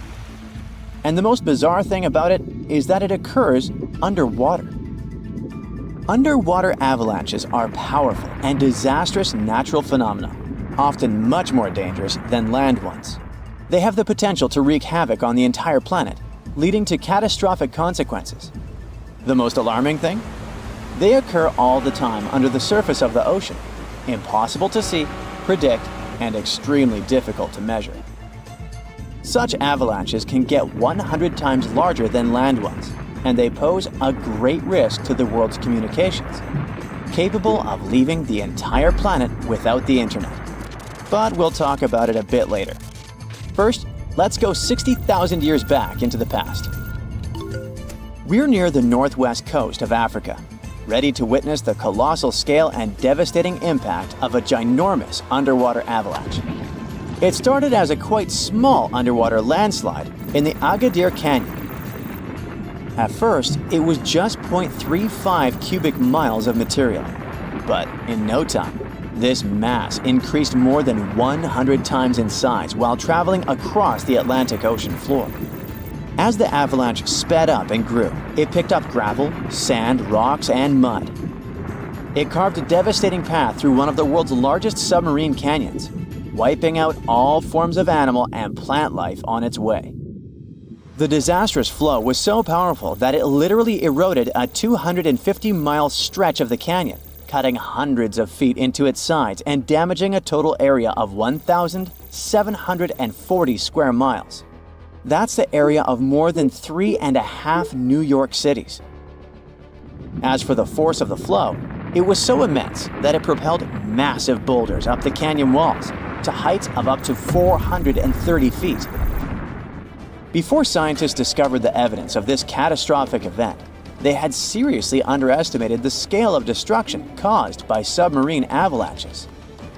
By the way, these devastating catastrophes can start not only far away in the ocean, but also at estuaries.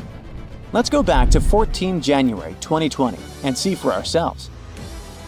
A turbidity current, a rapid, downhill flow of water containing a lot of sediment, rushed more than 680 miles from the Congo River estuary in the deep sea. This current appeared due to two factors: terrible flooding along the Congo River in late December 2019 and unusually large spring tides. This resulted in an avalanche of sand and mud. Its volume was equivalent to 1/3 of all the sediment produced annually by all the rivers in the world. This sediment avalanche accelerated, increasing in speed from 17 feet per second in the upper part of the Congo Canyon to 26 feet per second when it reached the end of the channel, almost 700 miles away from the coastline. This route made it the longest avalanche of sediment ever measured on our planet. 2 days later, the flow reached the deep ocean.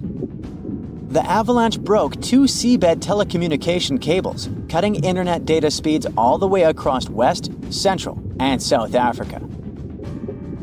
Now, before this disaster, scientists considered that measuring powerful deep-sea avalanches was impractical. But the sediment flow in the Congo Canyon could be monitored directly, finally allowing researchers to assess how major river floods connected to the deep sea. They also concluded that how often underwater avalanches occurred depended on where the observer was. Seafloor canyons that are close to river mouths can experience several tiny avalanches per year.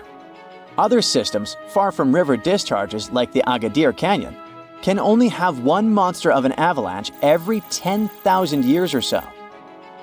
You're likely wondering, what can trigger an avalanche under the surface of the ocean? Well, earthquakes, typhoons, high tides, river floods, and even volcanic eruptions. And due to our changing climate, such events become more and more frequent and intense. At the same time, these triggers don't mean that an avalanche is bound to happen, nor do they relate to the scale of the event. See for yourself.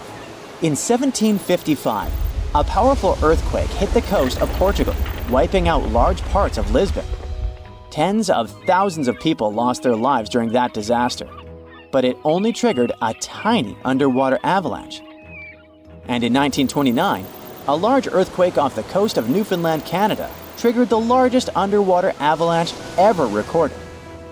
The flow traveled at a speed of 42 miles per hour, carrying boulders, sand, and mud.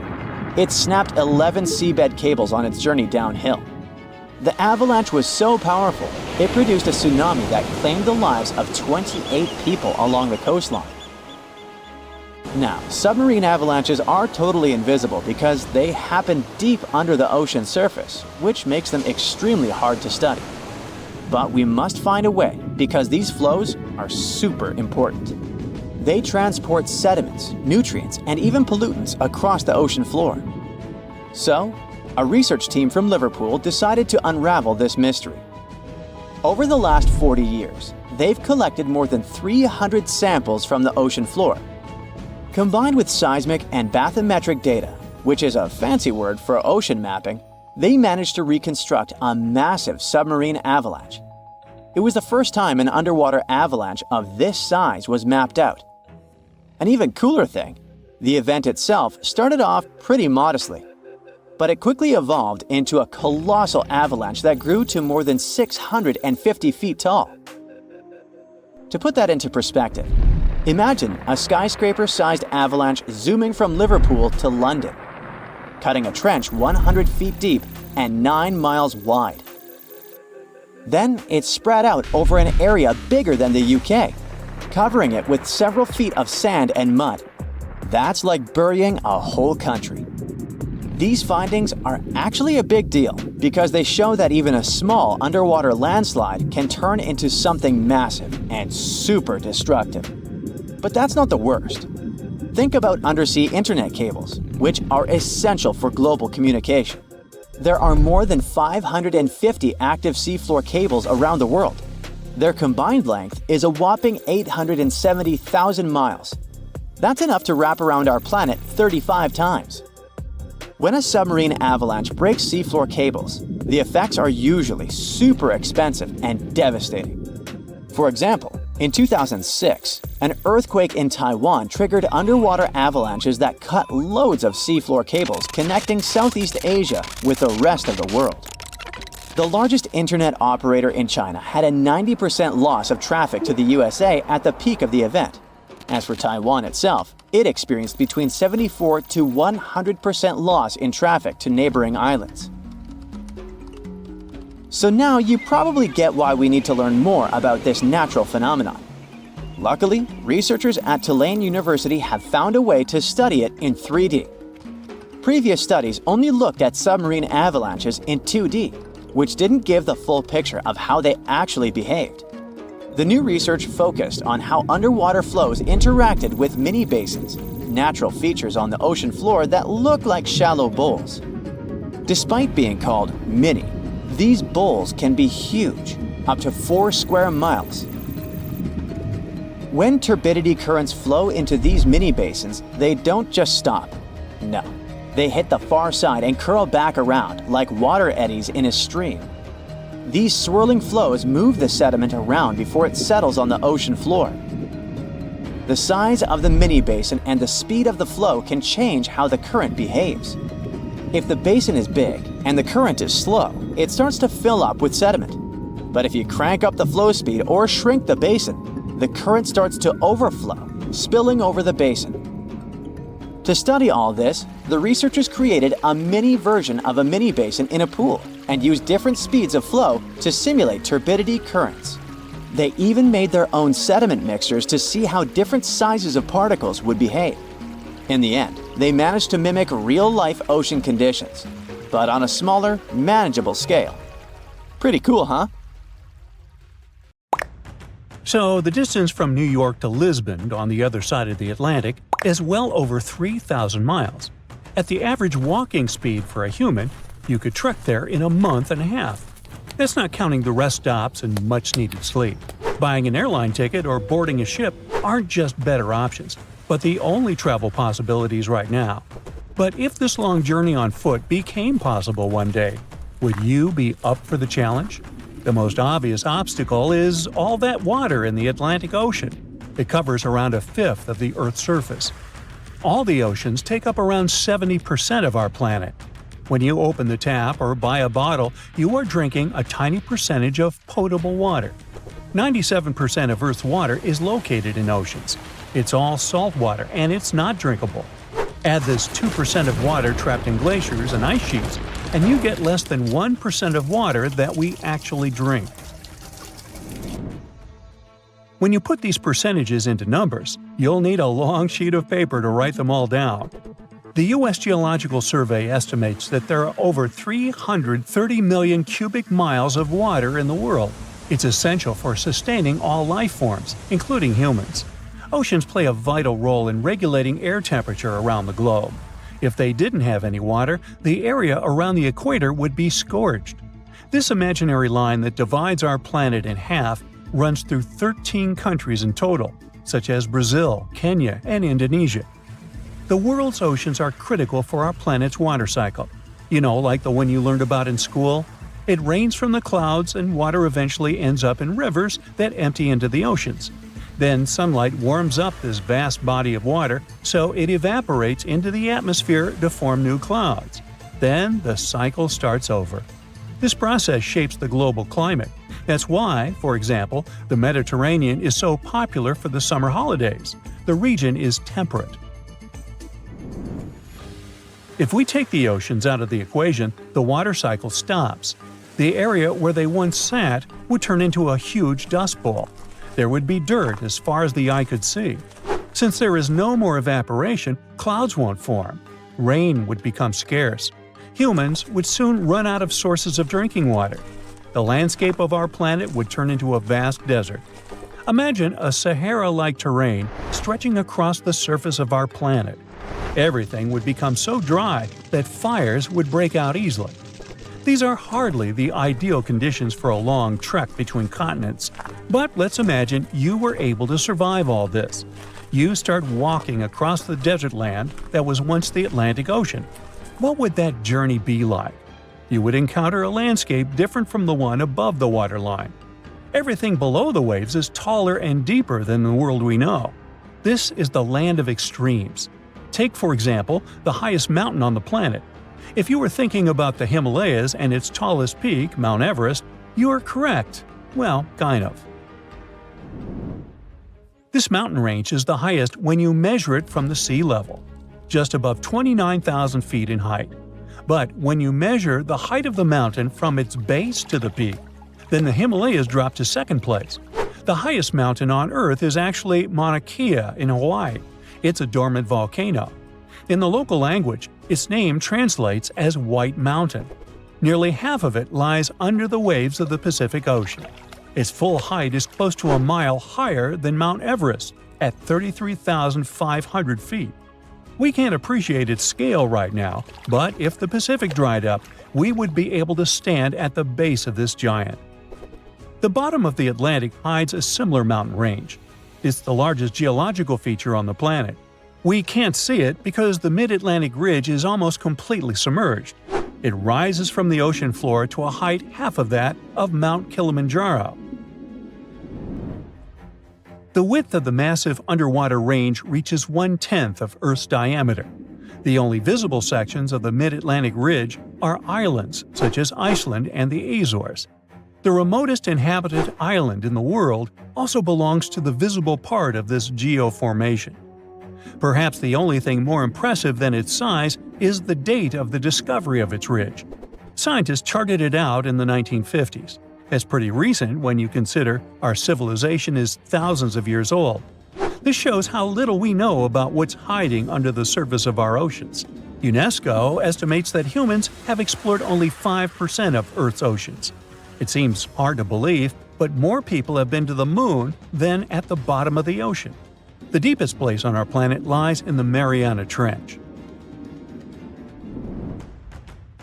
The discovery of the Mid-Atlantic Ridge revealed the secret behind the formation of continents and oceans. When you know the truth behind their origins, you'll know what to expect on your imaginary trek across the Atlantic. The ridge sits right between North America and Europe. But you need to think of these landmasses not as continents, but as tectonic plates. These are huge chunks of Earth's outer layer. It's called a lithosphere, and is mostly comprised of rock. There are around 15 to 20 such ginormous plates on our planet. They float on a layer of partially molten rock. Well, they don't actually float, but that's the term scientists use to best describe their instability. Tectonic plates are constantly on the move. They can bump into each other. In this case, one plate goes down while the other one is lifted. This creates vast amounts of energy. On the surface, we get earthquakes and volcanoes. Tectonic forces gave our planet its familiar shape. That's how the Himalayas formed 40 to 50 million years ago. Around that time, the Indian plate shifted northward. It bumped into the southern part of the Eurasian plate. Since the two plates were composed of a similar type of rock, they each refused to go under the other. The only possible direction was up. This process is still not over. The range grows by 1/3 of an inch every year. A similar thing is happening with the Mid-Atlantic Ridge. It is widening at an annual rate of 1.5 inches. And there's an interesting side effect of this process. Do you remember the time when you were building sandcastles? In order to build the keep, you needed to dig up a lot of sand around it. As the castle grew in size, the hole around it became bigger. The same thing is happening in the Atlantic Ocean, but on a much larger scale. As the ridge is getting wider and wider, the two coasts are drifting away from each other. The North American plate and the Eurasian plate are moving apart. This means that your imaginary trip in a world without oceans might take longer. For every year you wait, you'll need to cover an extra inch. Now, that doesn't seem like much today, but give it some time, and you might not have to embark on a cross-continental journey after all. The continents will come to you. Now, evaporation is not the only way to drain an ocean. The coast on each side of an ocean might simply close in on it. This is what scientists believe will happen to the Pacific.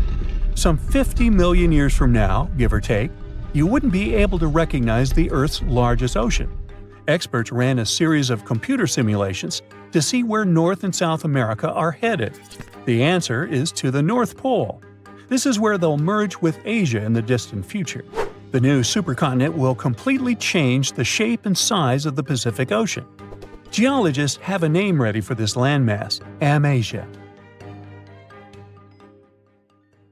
The world's largest fence spans over 3,100 miles from Queensland to South Australia. If stretched out, it could easily connect London to New York. And if you'd walk next to it, you'd need 6 months to complete the journey. It wasn't built to safeguard the Australian border. Why would it, since Aussies are just surrounded by water? It wasn't meant to protect some important building either. Its purpose is to keep some animal species away from each other. It was back in the late 1800s when Australians started building parts of this fence. They wanted to create a barrier separating the lively, bustling part of the country where cities like Melbourne and Sydney thrive from the harsh, dry outback.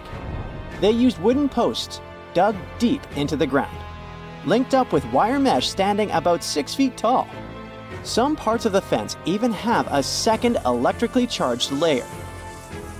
To make sure this fence did its job, they added some red and white lights to help guard things even at night. A team of over 20 people work full-time to keep things in check here. And every year, local authorities chip in around $750,000 to keep the construction in shape. Why all this trouble? The main reason was dingoes. These gingery, wolf-like creatures are Australia's largest carnivore mammals, and they're also apex predators. They were causing a lot of trouble to local farmers, especially in southern Queensland, where they often go after sheep. For the most part, the fence has been doing its job okay, but it's not foolproof. Some dingoes still manage to sneak through. Other times, wild camels end up crashing into it. That's because Australia has quite a massive camel population roaming around. But this man-made solution did more than locals expected. They thought there would just be fewer dingoes within the fence. But fewer dingoes mean more kangaroos. And more kangaroos mean more competition with the sheep for food. It's not just the bigger species feeling the squeeze. The smaller animals and the greenery also went through changes. With all this competition in a smaller space, locals noticed less diversity in the plant life and small animals. The soil became less nutritious over time, affecting plant growth. Plus, the fence acts as a roadblock for animal migration and seed dispersal. Even the sand dunes are feeling the effects, with less grass cover to hold things together. When scientists looked at kangaroos on both sides of the fence, they noticed that the young pups inside were lighter and tinier on average. The outsiders had bigger feet and heads for their age, and it wasn't because they were eating a different diet. The kangaroos that were stuck sharing the land with dingoes had to bulk up faster to survive. On the flip side, those inside the fence took it slower because they weren't under the same type of pressure. These had to compete with a lot of other creatures for food, so a bigger size wasn't a priority anymore. Researchers are still not sure if this difference is a quick fix or a long-term gene adaptation. What about domesticating dingoes? Wouldn't that help?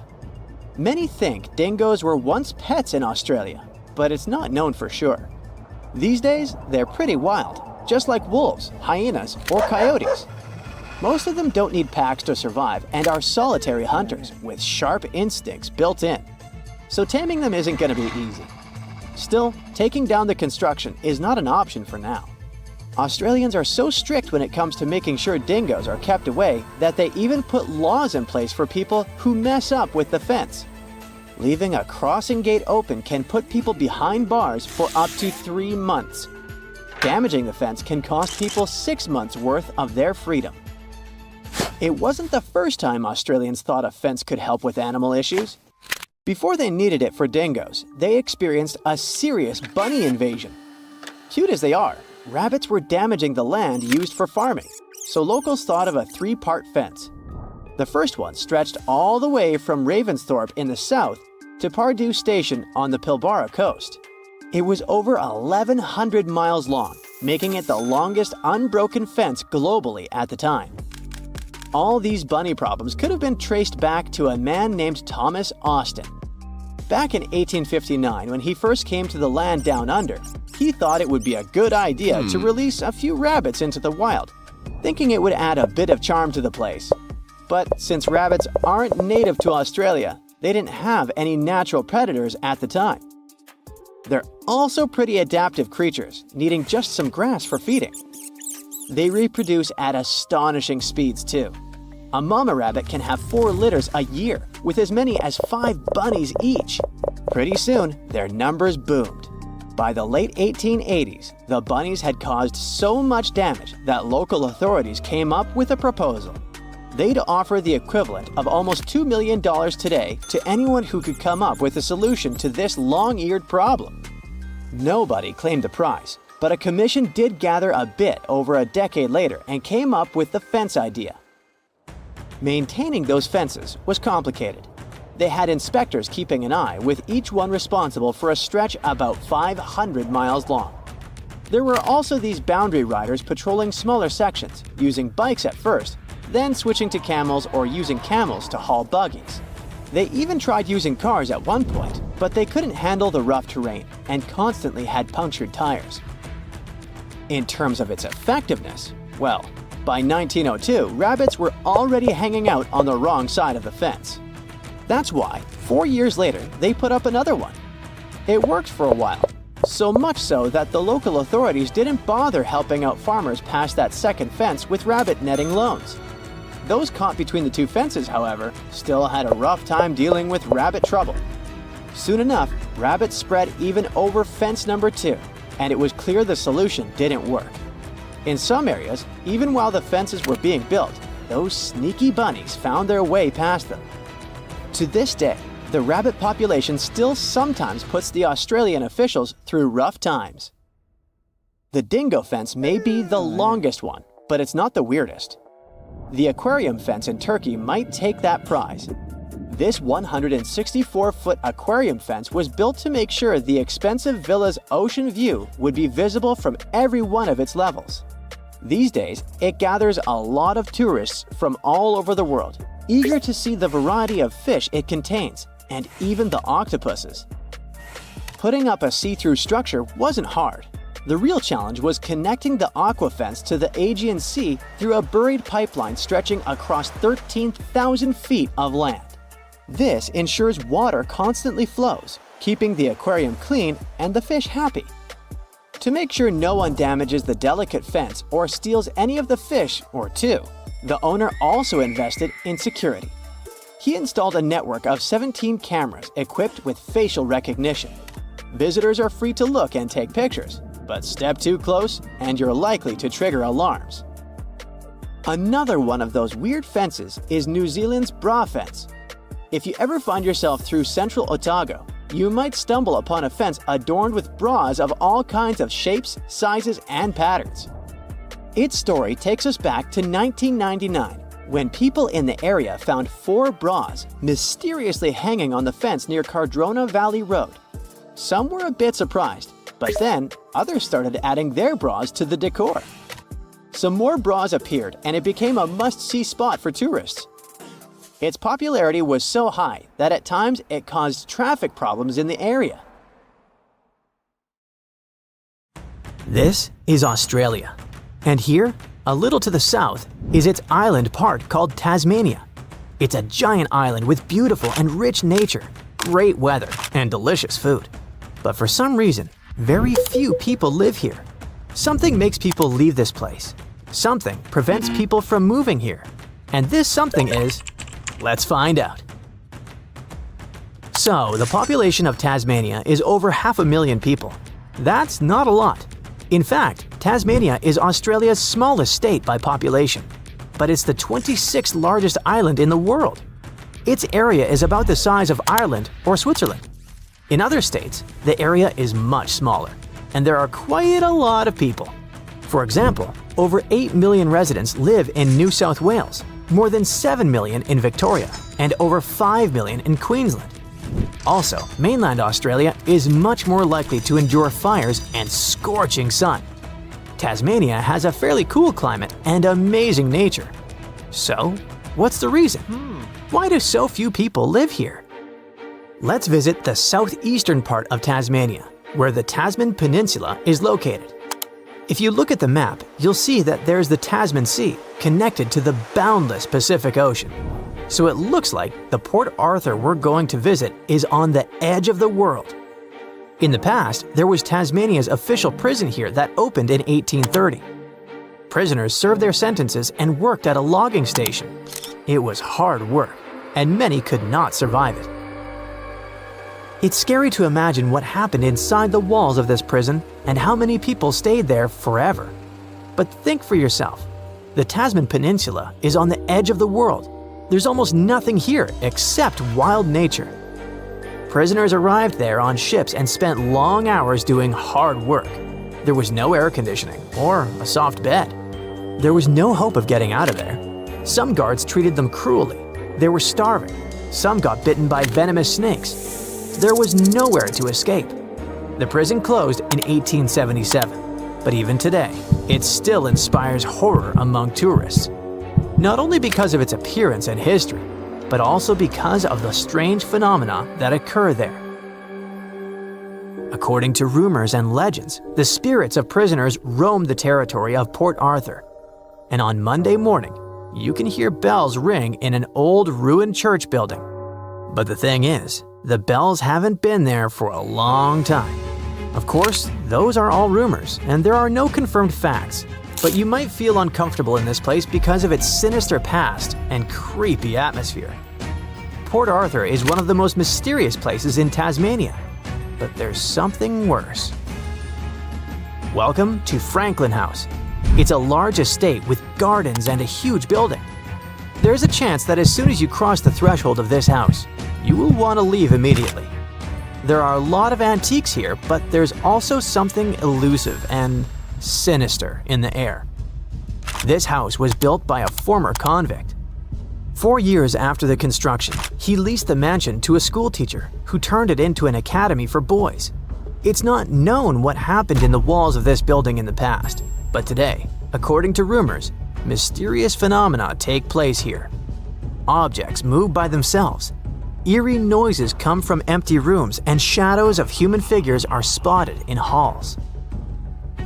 Plus, according to a non-profit company that researches mysterious phenomena, there's an increased level of electromagnetic activity in this house. What does it mean? Nature, weather, or phantoms?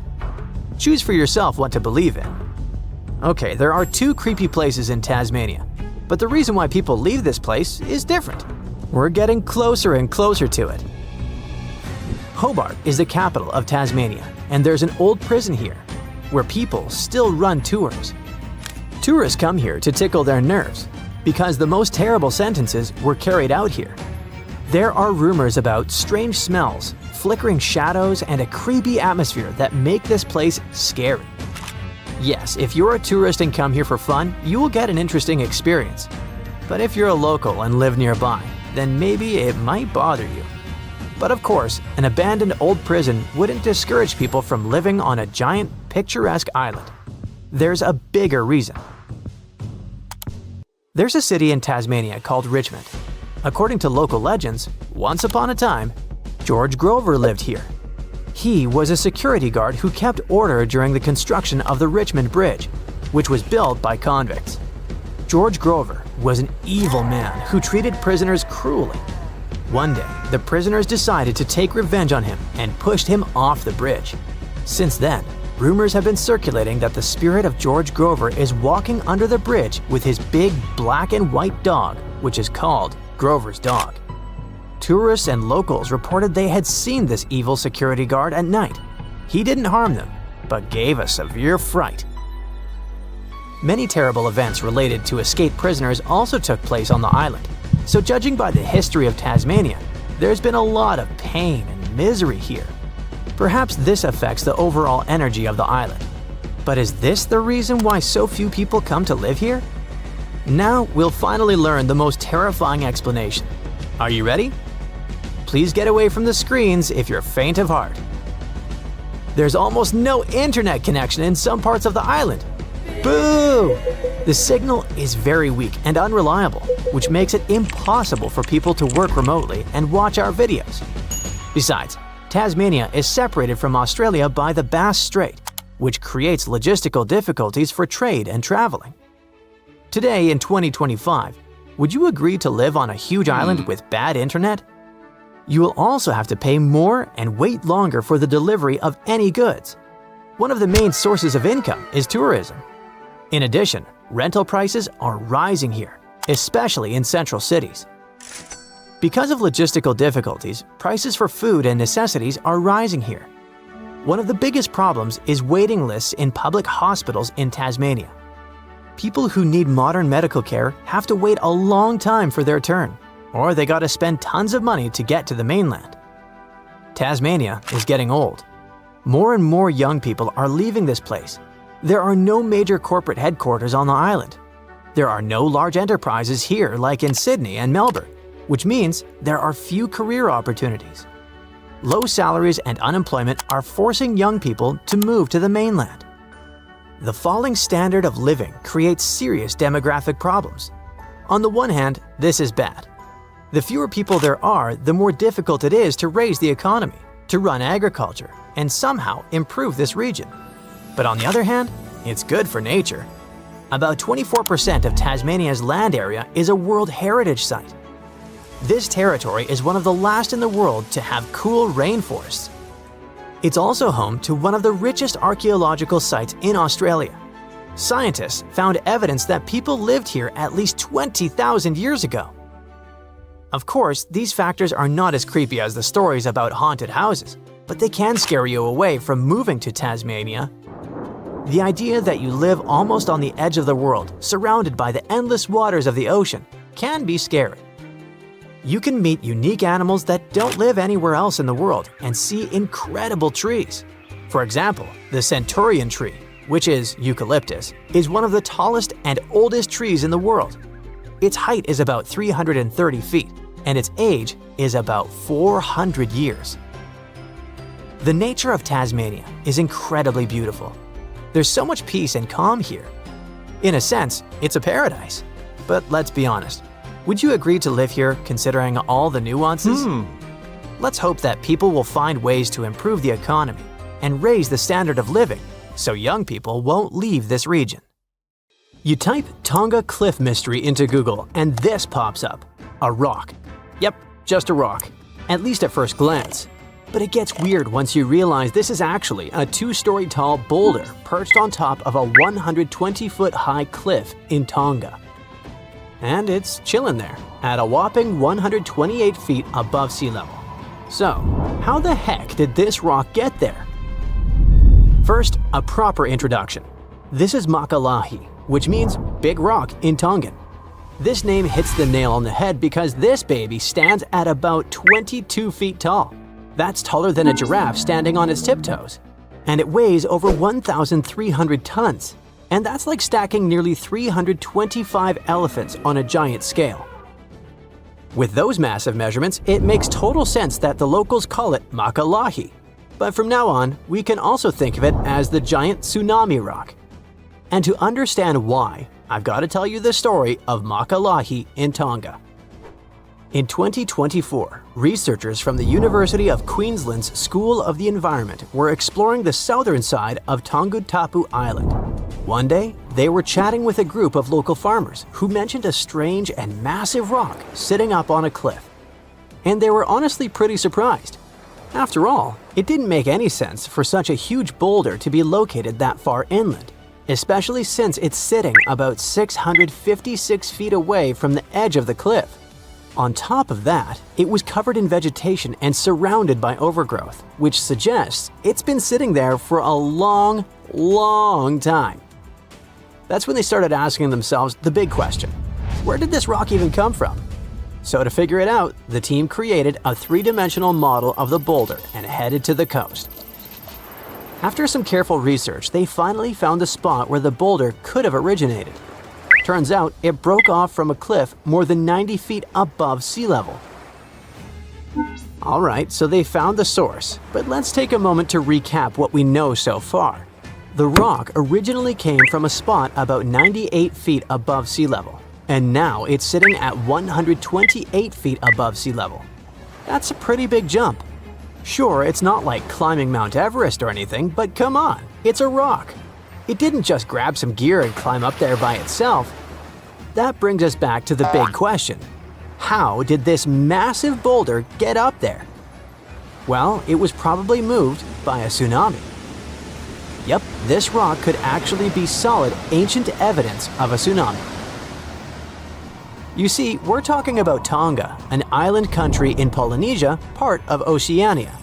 It's made up of nearly 170 islands with about 36 of them inhabited. The country is divided into 3 main island groups: the Vava'u, Ha'api, and Tonga Tapu archipelagos. The entire region sits right at the junction of 2 major tectonic plates, the Indo-Australian plate to the west and the Pacific plate to the east. It's part of the Pacific Ring of Fire, that giant horseshoe-shaped zone that wraps around the ocean basin. And if there's one thing we know about the Ring of Fire, is that it's packed with intense geological activity. With lots of earthquakes and volcanic eruptions happening all the time, and those events can absolutely trigger catastrophic tsunamis. Tonga is no exception. According to Dr. Annie Lau, a coastal geomorphologist who took part in the study, Tonga has a long history of tsunamis for exactly that reason. Take the tsunami that hit the country at the beginning of 2022, for example. That catastrophic event produced waves as high as 66 feet, with water pushing nearly 0.62 miles inland. It was so powerful that, tragically, it claimed the lives of at least 6 people, and it was actually triggered by a volcanic eruption. So yeah, tsunamis are pretty common in Tonga, thanks to all that magma and tectonic activity constantly happening beneath the surface. And a massive, powerful wave is likely what carried Makalahi up onto the cliff. According to the study, this event may have happened around 7,000 years ago. That's even older than the first human settlement in Tonga, which is believed to have occurred roughly 3,000 years ago. Interestingly, that estimated timeline lines up with evidence of a massive tsunami that hit New Zealand's North Island, around 1,300 miles southwest of Tonga. The researchers had a theory. Now all they had to do was run the numbers to see if it was actually possible. So they measured the boulder's size and weight, then used that data to model how big a wave would have to be to push such a massive rock that far inland. Their findings suggest the boulder may have originally sat near the edge of a cliff, but was shoved inland by a tsunami. The wave lasted about 90 seconds and reached up to 164 feet in height. That's almost as tall as Niagara Falls. Just to give you a perspective, that's significantly larger than the waves recorded during the Indian Ocean tsunami in 2004 or the Tohoku tsunami in 2011. Now, here's the thing. These tsunamis were triggered by earthquakes, and waves caused by earthquakes usually top out at just a few tens of feet. So, in Makalahi's case, it probably wasn't an earthquake that did the job. Instead, it's possible the wave came from a landslide tsunami. This theory suggests that the earthquake not only generated a tsunami that flooded the island, but it probably also triggered a massive landslide. When a huge chunk of material suddenly slides into the ocean or something shifts quickly underwater, it can create a landslide-triggered tsunami, and that landslide, in turn, may have produced a second tsunami. One powerful enough to carry Makalahi and drop it where it still sits today. Now, while science may have found a likely explanation for how the rock got to such a strange location, many locals will probably continue to pass down the traditional stories tied to rocks like this one. According to Polynesian mythology, coastal boulders like Makalahi were placed by the legendary hero Maui. In some legends, Maui used a giant boulder and a magical rope made from the hair of the deity Hina to anchor the sun and slow it down. Another story is known as the Maui throwing stones, It refers to a group of 8 coral limestone boulders located in the village of Havelukilu on Tongatapu. The myth mentions that these massive stones were thrown to Havelukilu by Maui from the neighboring island of Eua. The story goes that Maui was annoyed by a rooster that woke him up every morning, so he picked up stones and hurled them at the bird. And that's how the rocks from Eua ended up in Tongatapu. Now here's the interesting part. The term white chicken in Tongawan also means foaming waves, so some believe this story may actually be a metaphor for a tsunami.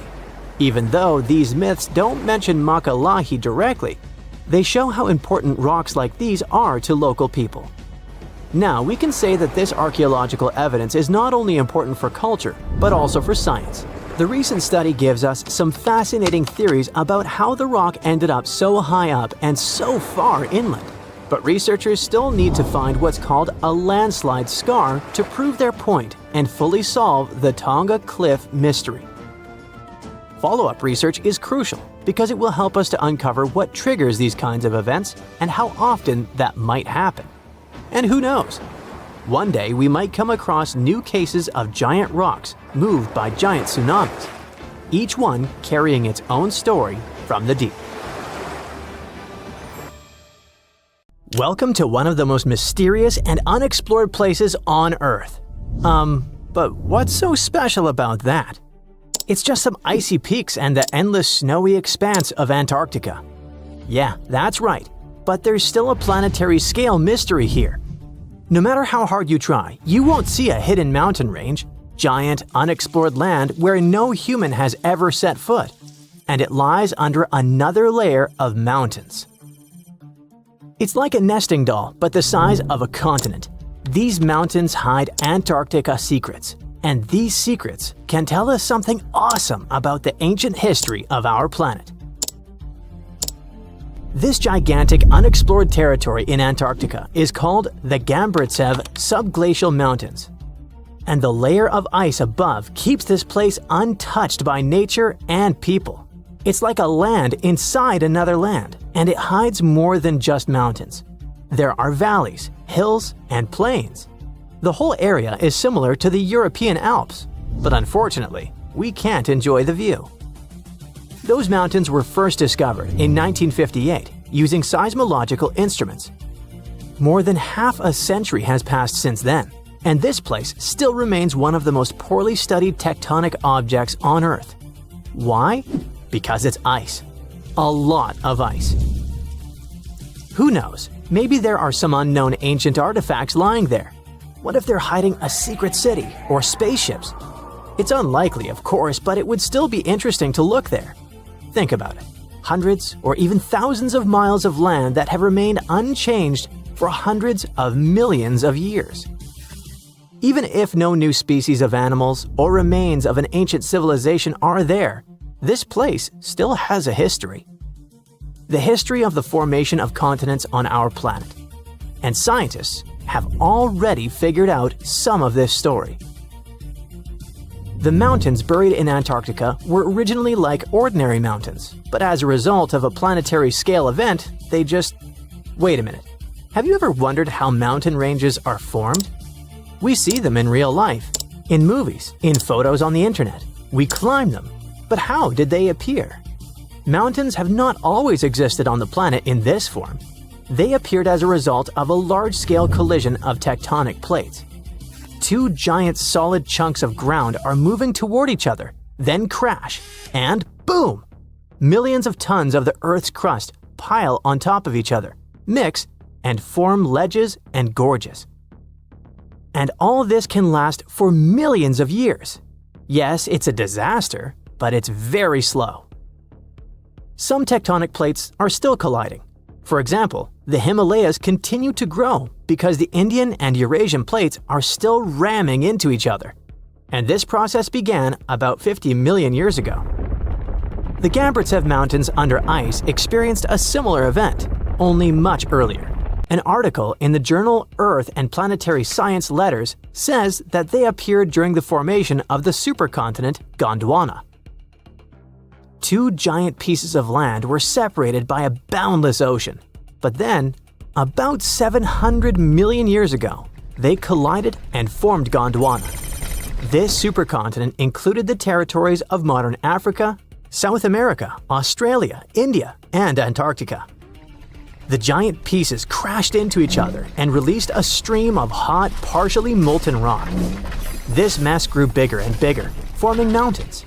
The temperature of those mountains grew, their mass increased, and at some point, Gondwana became unstable. The supercontinent began to collapse under its own weight. The hot rocks below the surface began to flow sideways as a result of a process called gravitational spreading. Take toothpaste and start squeezing it out of the tube. Approximately the same thing happened with billions of tons of red hot rock. Ancient mountains in Antarctica appeared right during this catastrophic event. You've just watched a visual simulation of global events that took place hundreds of millions of years ago. It looks cool, but how did scientists figure it out? How did they see this planetary scale destruction? If the Gambritsev Mountains under ice is one of the most unexplored places in the world, then how could people find out its origin? The answer is simple. Tiny particles of rock have told us about the changing landscape of the planet. These are zircons, but scientists also call them time capsules. This mineral is very handy and resistant to mechanical and chemical influences. It's difficult to crush, it doesn't get affected by erosion, and it doesn't dissolve in water. And there's uranium inside it. This chemical element shows scientists the age of the rock. The fact is that uranium always decays into lead at the same rate. Scientists look at the ratio of uranium and lead and determine the age of minerals with great accuracy. Okay, this sounds a bit complicated. Here's a simple example. Imagine that each mountain belt is a clock that starts ticking at the moment of its formation. That is, after the collision of tectonic plates. After the rock forms, uranium begins its slow decay. The more time passes, the more uranium turns into lead. The rate of this decay is always the same. This decay can last for billions of years. The less uranium is in zircons and the more lead, the older the rock is. And this is how it happens in practice. Geologists take several rock samples. In a lab, they crush it to extract crystalline zircons.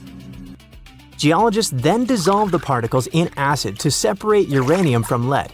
Then they use a special device, a mass spectrometer that accelerates atoms and sorts them by mass.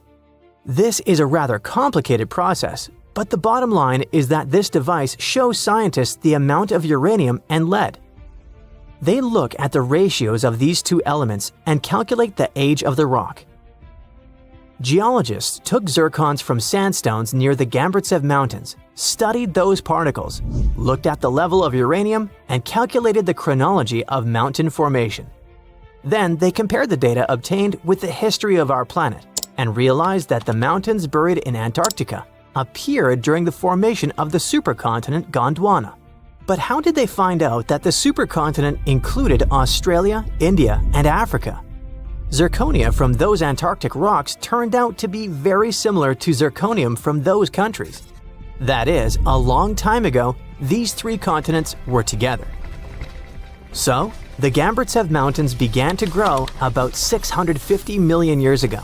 About 580 million years ago, they reached the height of the Himalayas, and 80 million years later, they experienced the melting of the Earth's crust. And while most of the mountain ranges on the planet were changing and collapsing, the Gambritsev Mountains under ice remained untouched. Water, soil, wind, earthquakes, gravity, and other natural forces destroy mountain belts. This process is called erosion. But mountains buried in Antarctica haven't experienced anything like this. The cold temperature and the ice sheet around them kept this range unchanged. It's one of the best preserved ancient mountain belts on the planet. Okay, but why do we need to explore these mountains? What difference does it make that the supercontinent Gondwana collapsed in the past? It's possible that plants, frozen bodies of insects, or ancient bacteria have remained preserved under thick layers of ice. What about ancient animals? Many species could have lived on Gondwana. Studying ancient mountains in Antarctica can show us what the planet looked like about 500 million years ago. When Antarctica was a green continent, what lived on it? What happened to this life? Is it possible to revive those ancient creatures after so many years? If scientists were able to calculate the date of the supercontinent's appearance using tiny particles, then imagine what they could find after examining this hidden mountain range. It all sounds very interesting, but there's one problem. To take a small piece of this unknown world, you need to drill through a lot of ice. You need to deliver heavy equipment to one of the most inaccessible continents in the world, build stations, obtain an energy source, and conduct large-scale research. It sounds incredibly expensive, so this hidden territory will probably remain a mystery for a long time. Let's just hope that some billionaire will want to find out Antarctica's secrets and arrange a large-scale expedition there. There's an old volcano in Bolivia called Uturuncu. It hasn't erupted in about 250,000 years, so you may think that's the end of its story. But recently, it has started to act a little strangely. At the moment, it resembles a zombie that's waking up from a long nap. Uh-oh, is that kind of apocalypse nearing? Uturuncu is a huge mountain in the Andes that's almost 20,000 feet tall. It's called a stratovolcano, which means it's big, steep, and cone-shaped. These kinds of volcanoes are made from layers of lava, ash, and rocks. They can have terrifying, powerful, explosive eruptions because their lava is thick and traps gas inside. Think of it like a shaken-up soda that's ready to burst. Famous ones like Mount Vesuvius are just like Uturuncu. And do you remember about the tragic fate of Pompeii, completely destroyed during the eruption of Mount Vesuvius? Does something similar await Bolivia? Even though Uturuncu has been quiet for a long time, scientists have noticed that it's been letting out gas, rumbling with small earthquakes, and even making the ground around it bulge, kind of like it's stretching. So, people started wondering if it was getting ready to erupt again. Scientists decided to take a closer look at this situation and found out that liquid and gas moving around under the volcano is causing all this activity. It doesn't mean the volcano is definitely going to erupt, but it helps explain why it still seems alive. Let's dive into details. Since the 1990s, scientists have been using satellites and GPS to keep an eye on the ground around the Uturuncu volcano. At one point, they noticed something weird. The ground was rising in the middle and sinking around the edges, kind of like a sombrero hat. The middle part has been slowly going up for at least 50 years, by about 0.4 inches a year. It doesn't sound like a lot, but hold on. This strange shape, along with lots of tiny earthquakes and gas like carbon dioxide coming out of the volcano, made scientists think that there might be a giant blob of magma growing under the mountain. If that were true, it could mean only one scary thing. The volcano could be getting ready to erupt. Uturuncu sits on top of a huge underground pool of magma called the Altiplano Puna magma body. This pool is really big and really deep, stretching under parts of Bolivia, Chile, and Argentina. Scientists thought that magma from the APMB might be rising and collecting near the surface, which could lead to an eruption. But now, after studying more than 1,700 earthquakes and checking the rocks around the volcano, scientists have a new idea. Apparently, it's not magma rising up. Instead, hot fluids and gases are traveling up from the APMB through a narrow path shaped like a chimney. These gases, like steam and CO2, can get trapped under the top of the volcano, while salty water, brine, spreads out sideways into tiny cracks in the rocks. This moving gas and water can make the ground rise and fall and cause small quakes, without any magma getting close to the surface. So the good news is, Uturuncu probably isn't about to erupt. If it did happen, it would cause serious damage to nearby communities, and even pose a threat to human lives. Lava flows could reach towns tens of miles away from the volcano, and volcanic ash could even spread across Bolivia, Argentina, and Chile. Luckily, even though the volcano is still alive and rumbling, it's not as dangerous as scientists once thought. This discovery might help scientists figure out if other volcanoes around the world are getting ready to erupt. Now, let's visit Alaska, where according to researchers, Mount Spur might erupt soon. It's letting out strange amounts of volcanic gases from the top and side vent, the very vent that last erupted in 1992. If it erupts again, it could cause problems for airplanes flying nearby and might send ash falling from the sky. The good news is that nobody lives close to it, so people are safe for now. But even though Mount Spur isn't super dangerous, there are other volcanoes around the world that could be really destructive. One of those is Campi Flegrei, a giant volcano system near the city of Naples.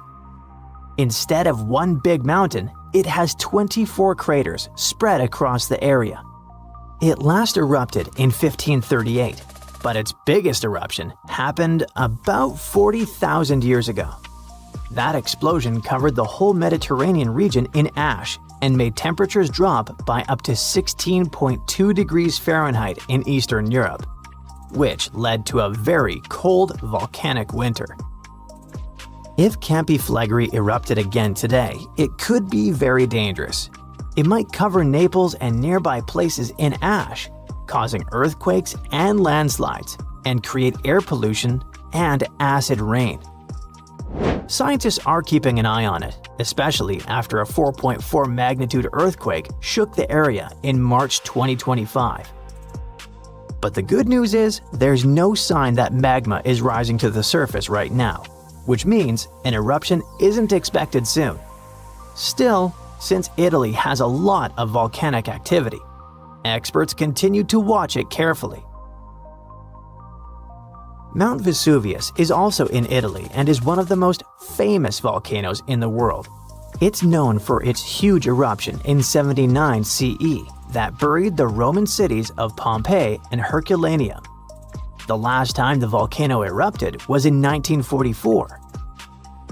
Today, Vesuvius is even more dangerous because over 3 million people live near it. Around 700,000 people are living illegally right on its slopes, which puts them even more at risk.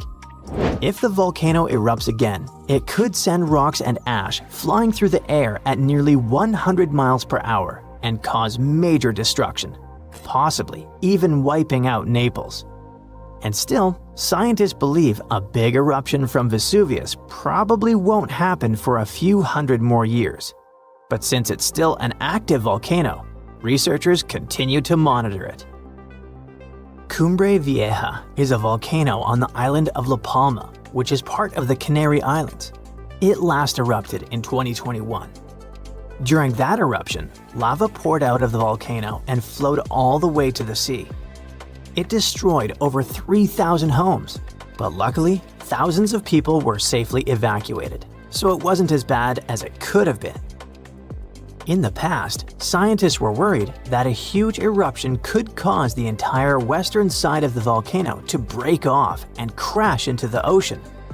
This could create a mega tsunami, sending massive waves hundreds of feet high across the Atlantic Ocean. But more recent studies have shown that this is very unlikely to happen. Mount St. Helens is a volcano in Washington State in the United States. It had a massive eruption in May 1980 that ended the lives of 57 people. That eruption also caused the biggest landslide ever recorded. Hot, pressurized magma exploded from the volcano, shooting ash 15 miles into the sky. Ash covered a huge area, and around 230 square miles of land was destroyed. Mount St. Helens is still active and is expected to erupt again someday, possibly even in our lifetimes. But experts say it's not likely to have another huge sideways blast like the one in 1980 thanks to a deep crater that is now formed at the top. It will change the way the volcano might erupt. Popocatépetl is a big, active volcano in Mexico. It's been slowly erupting on and off since the early 2000s. It's really close to a lot of people, just 40 miles from the Mexico City metropolitan area, which has about 22 million people, and 30 miles from Puebla, which is home to about 6 million inhabitants. If Popocatépetl had a huge eruption, it could cover Mexico City in thick ash as much as 8 inches deep. That ash could block drains, mess up the water, and even stop the electricity from working. Even worse, fast-moving lava and super hot flows, called pyroclastic flows, could rush down the mountain and destroy towns nearby. The volcano was quiet for 50 years, but now it rumbles and shakes pretty often. There have been over a dozen small eruptions, including some as recent as February 2024. Some nearby places got covered in ash, but scientists say this isn't too surprising, and they're keeping a close eye on it. That's it for today. So hey, if you pacified your curiosity, then give the video a like and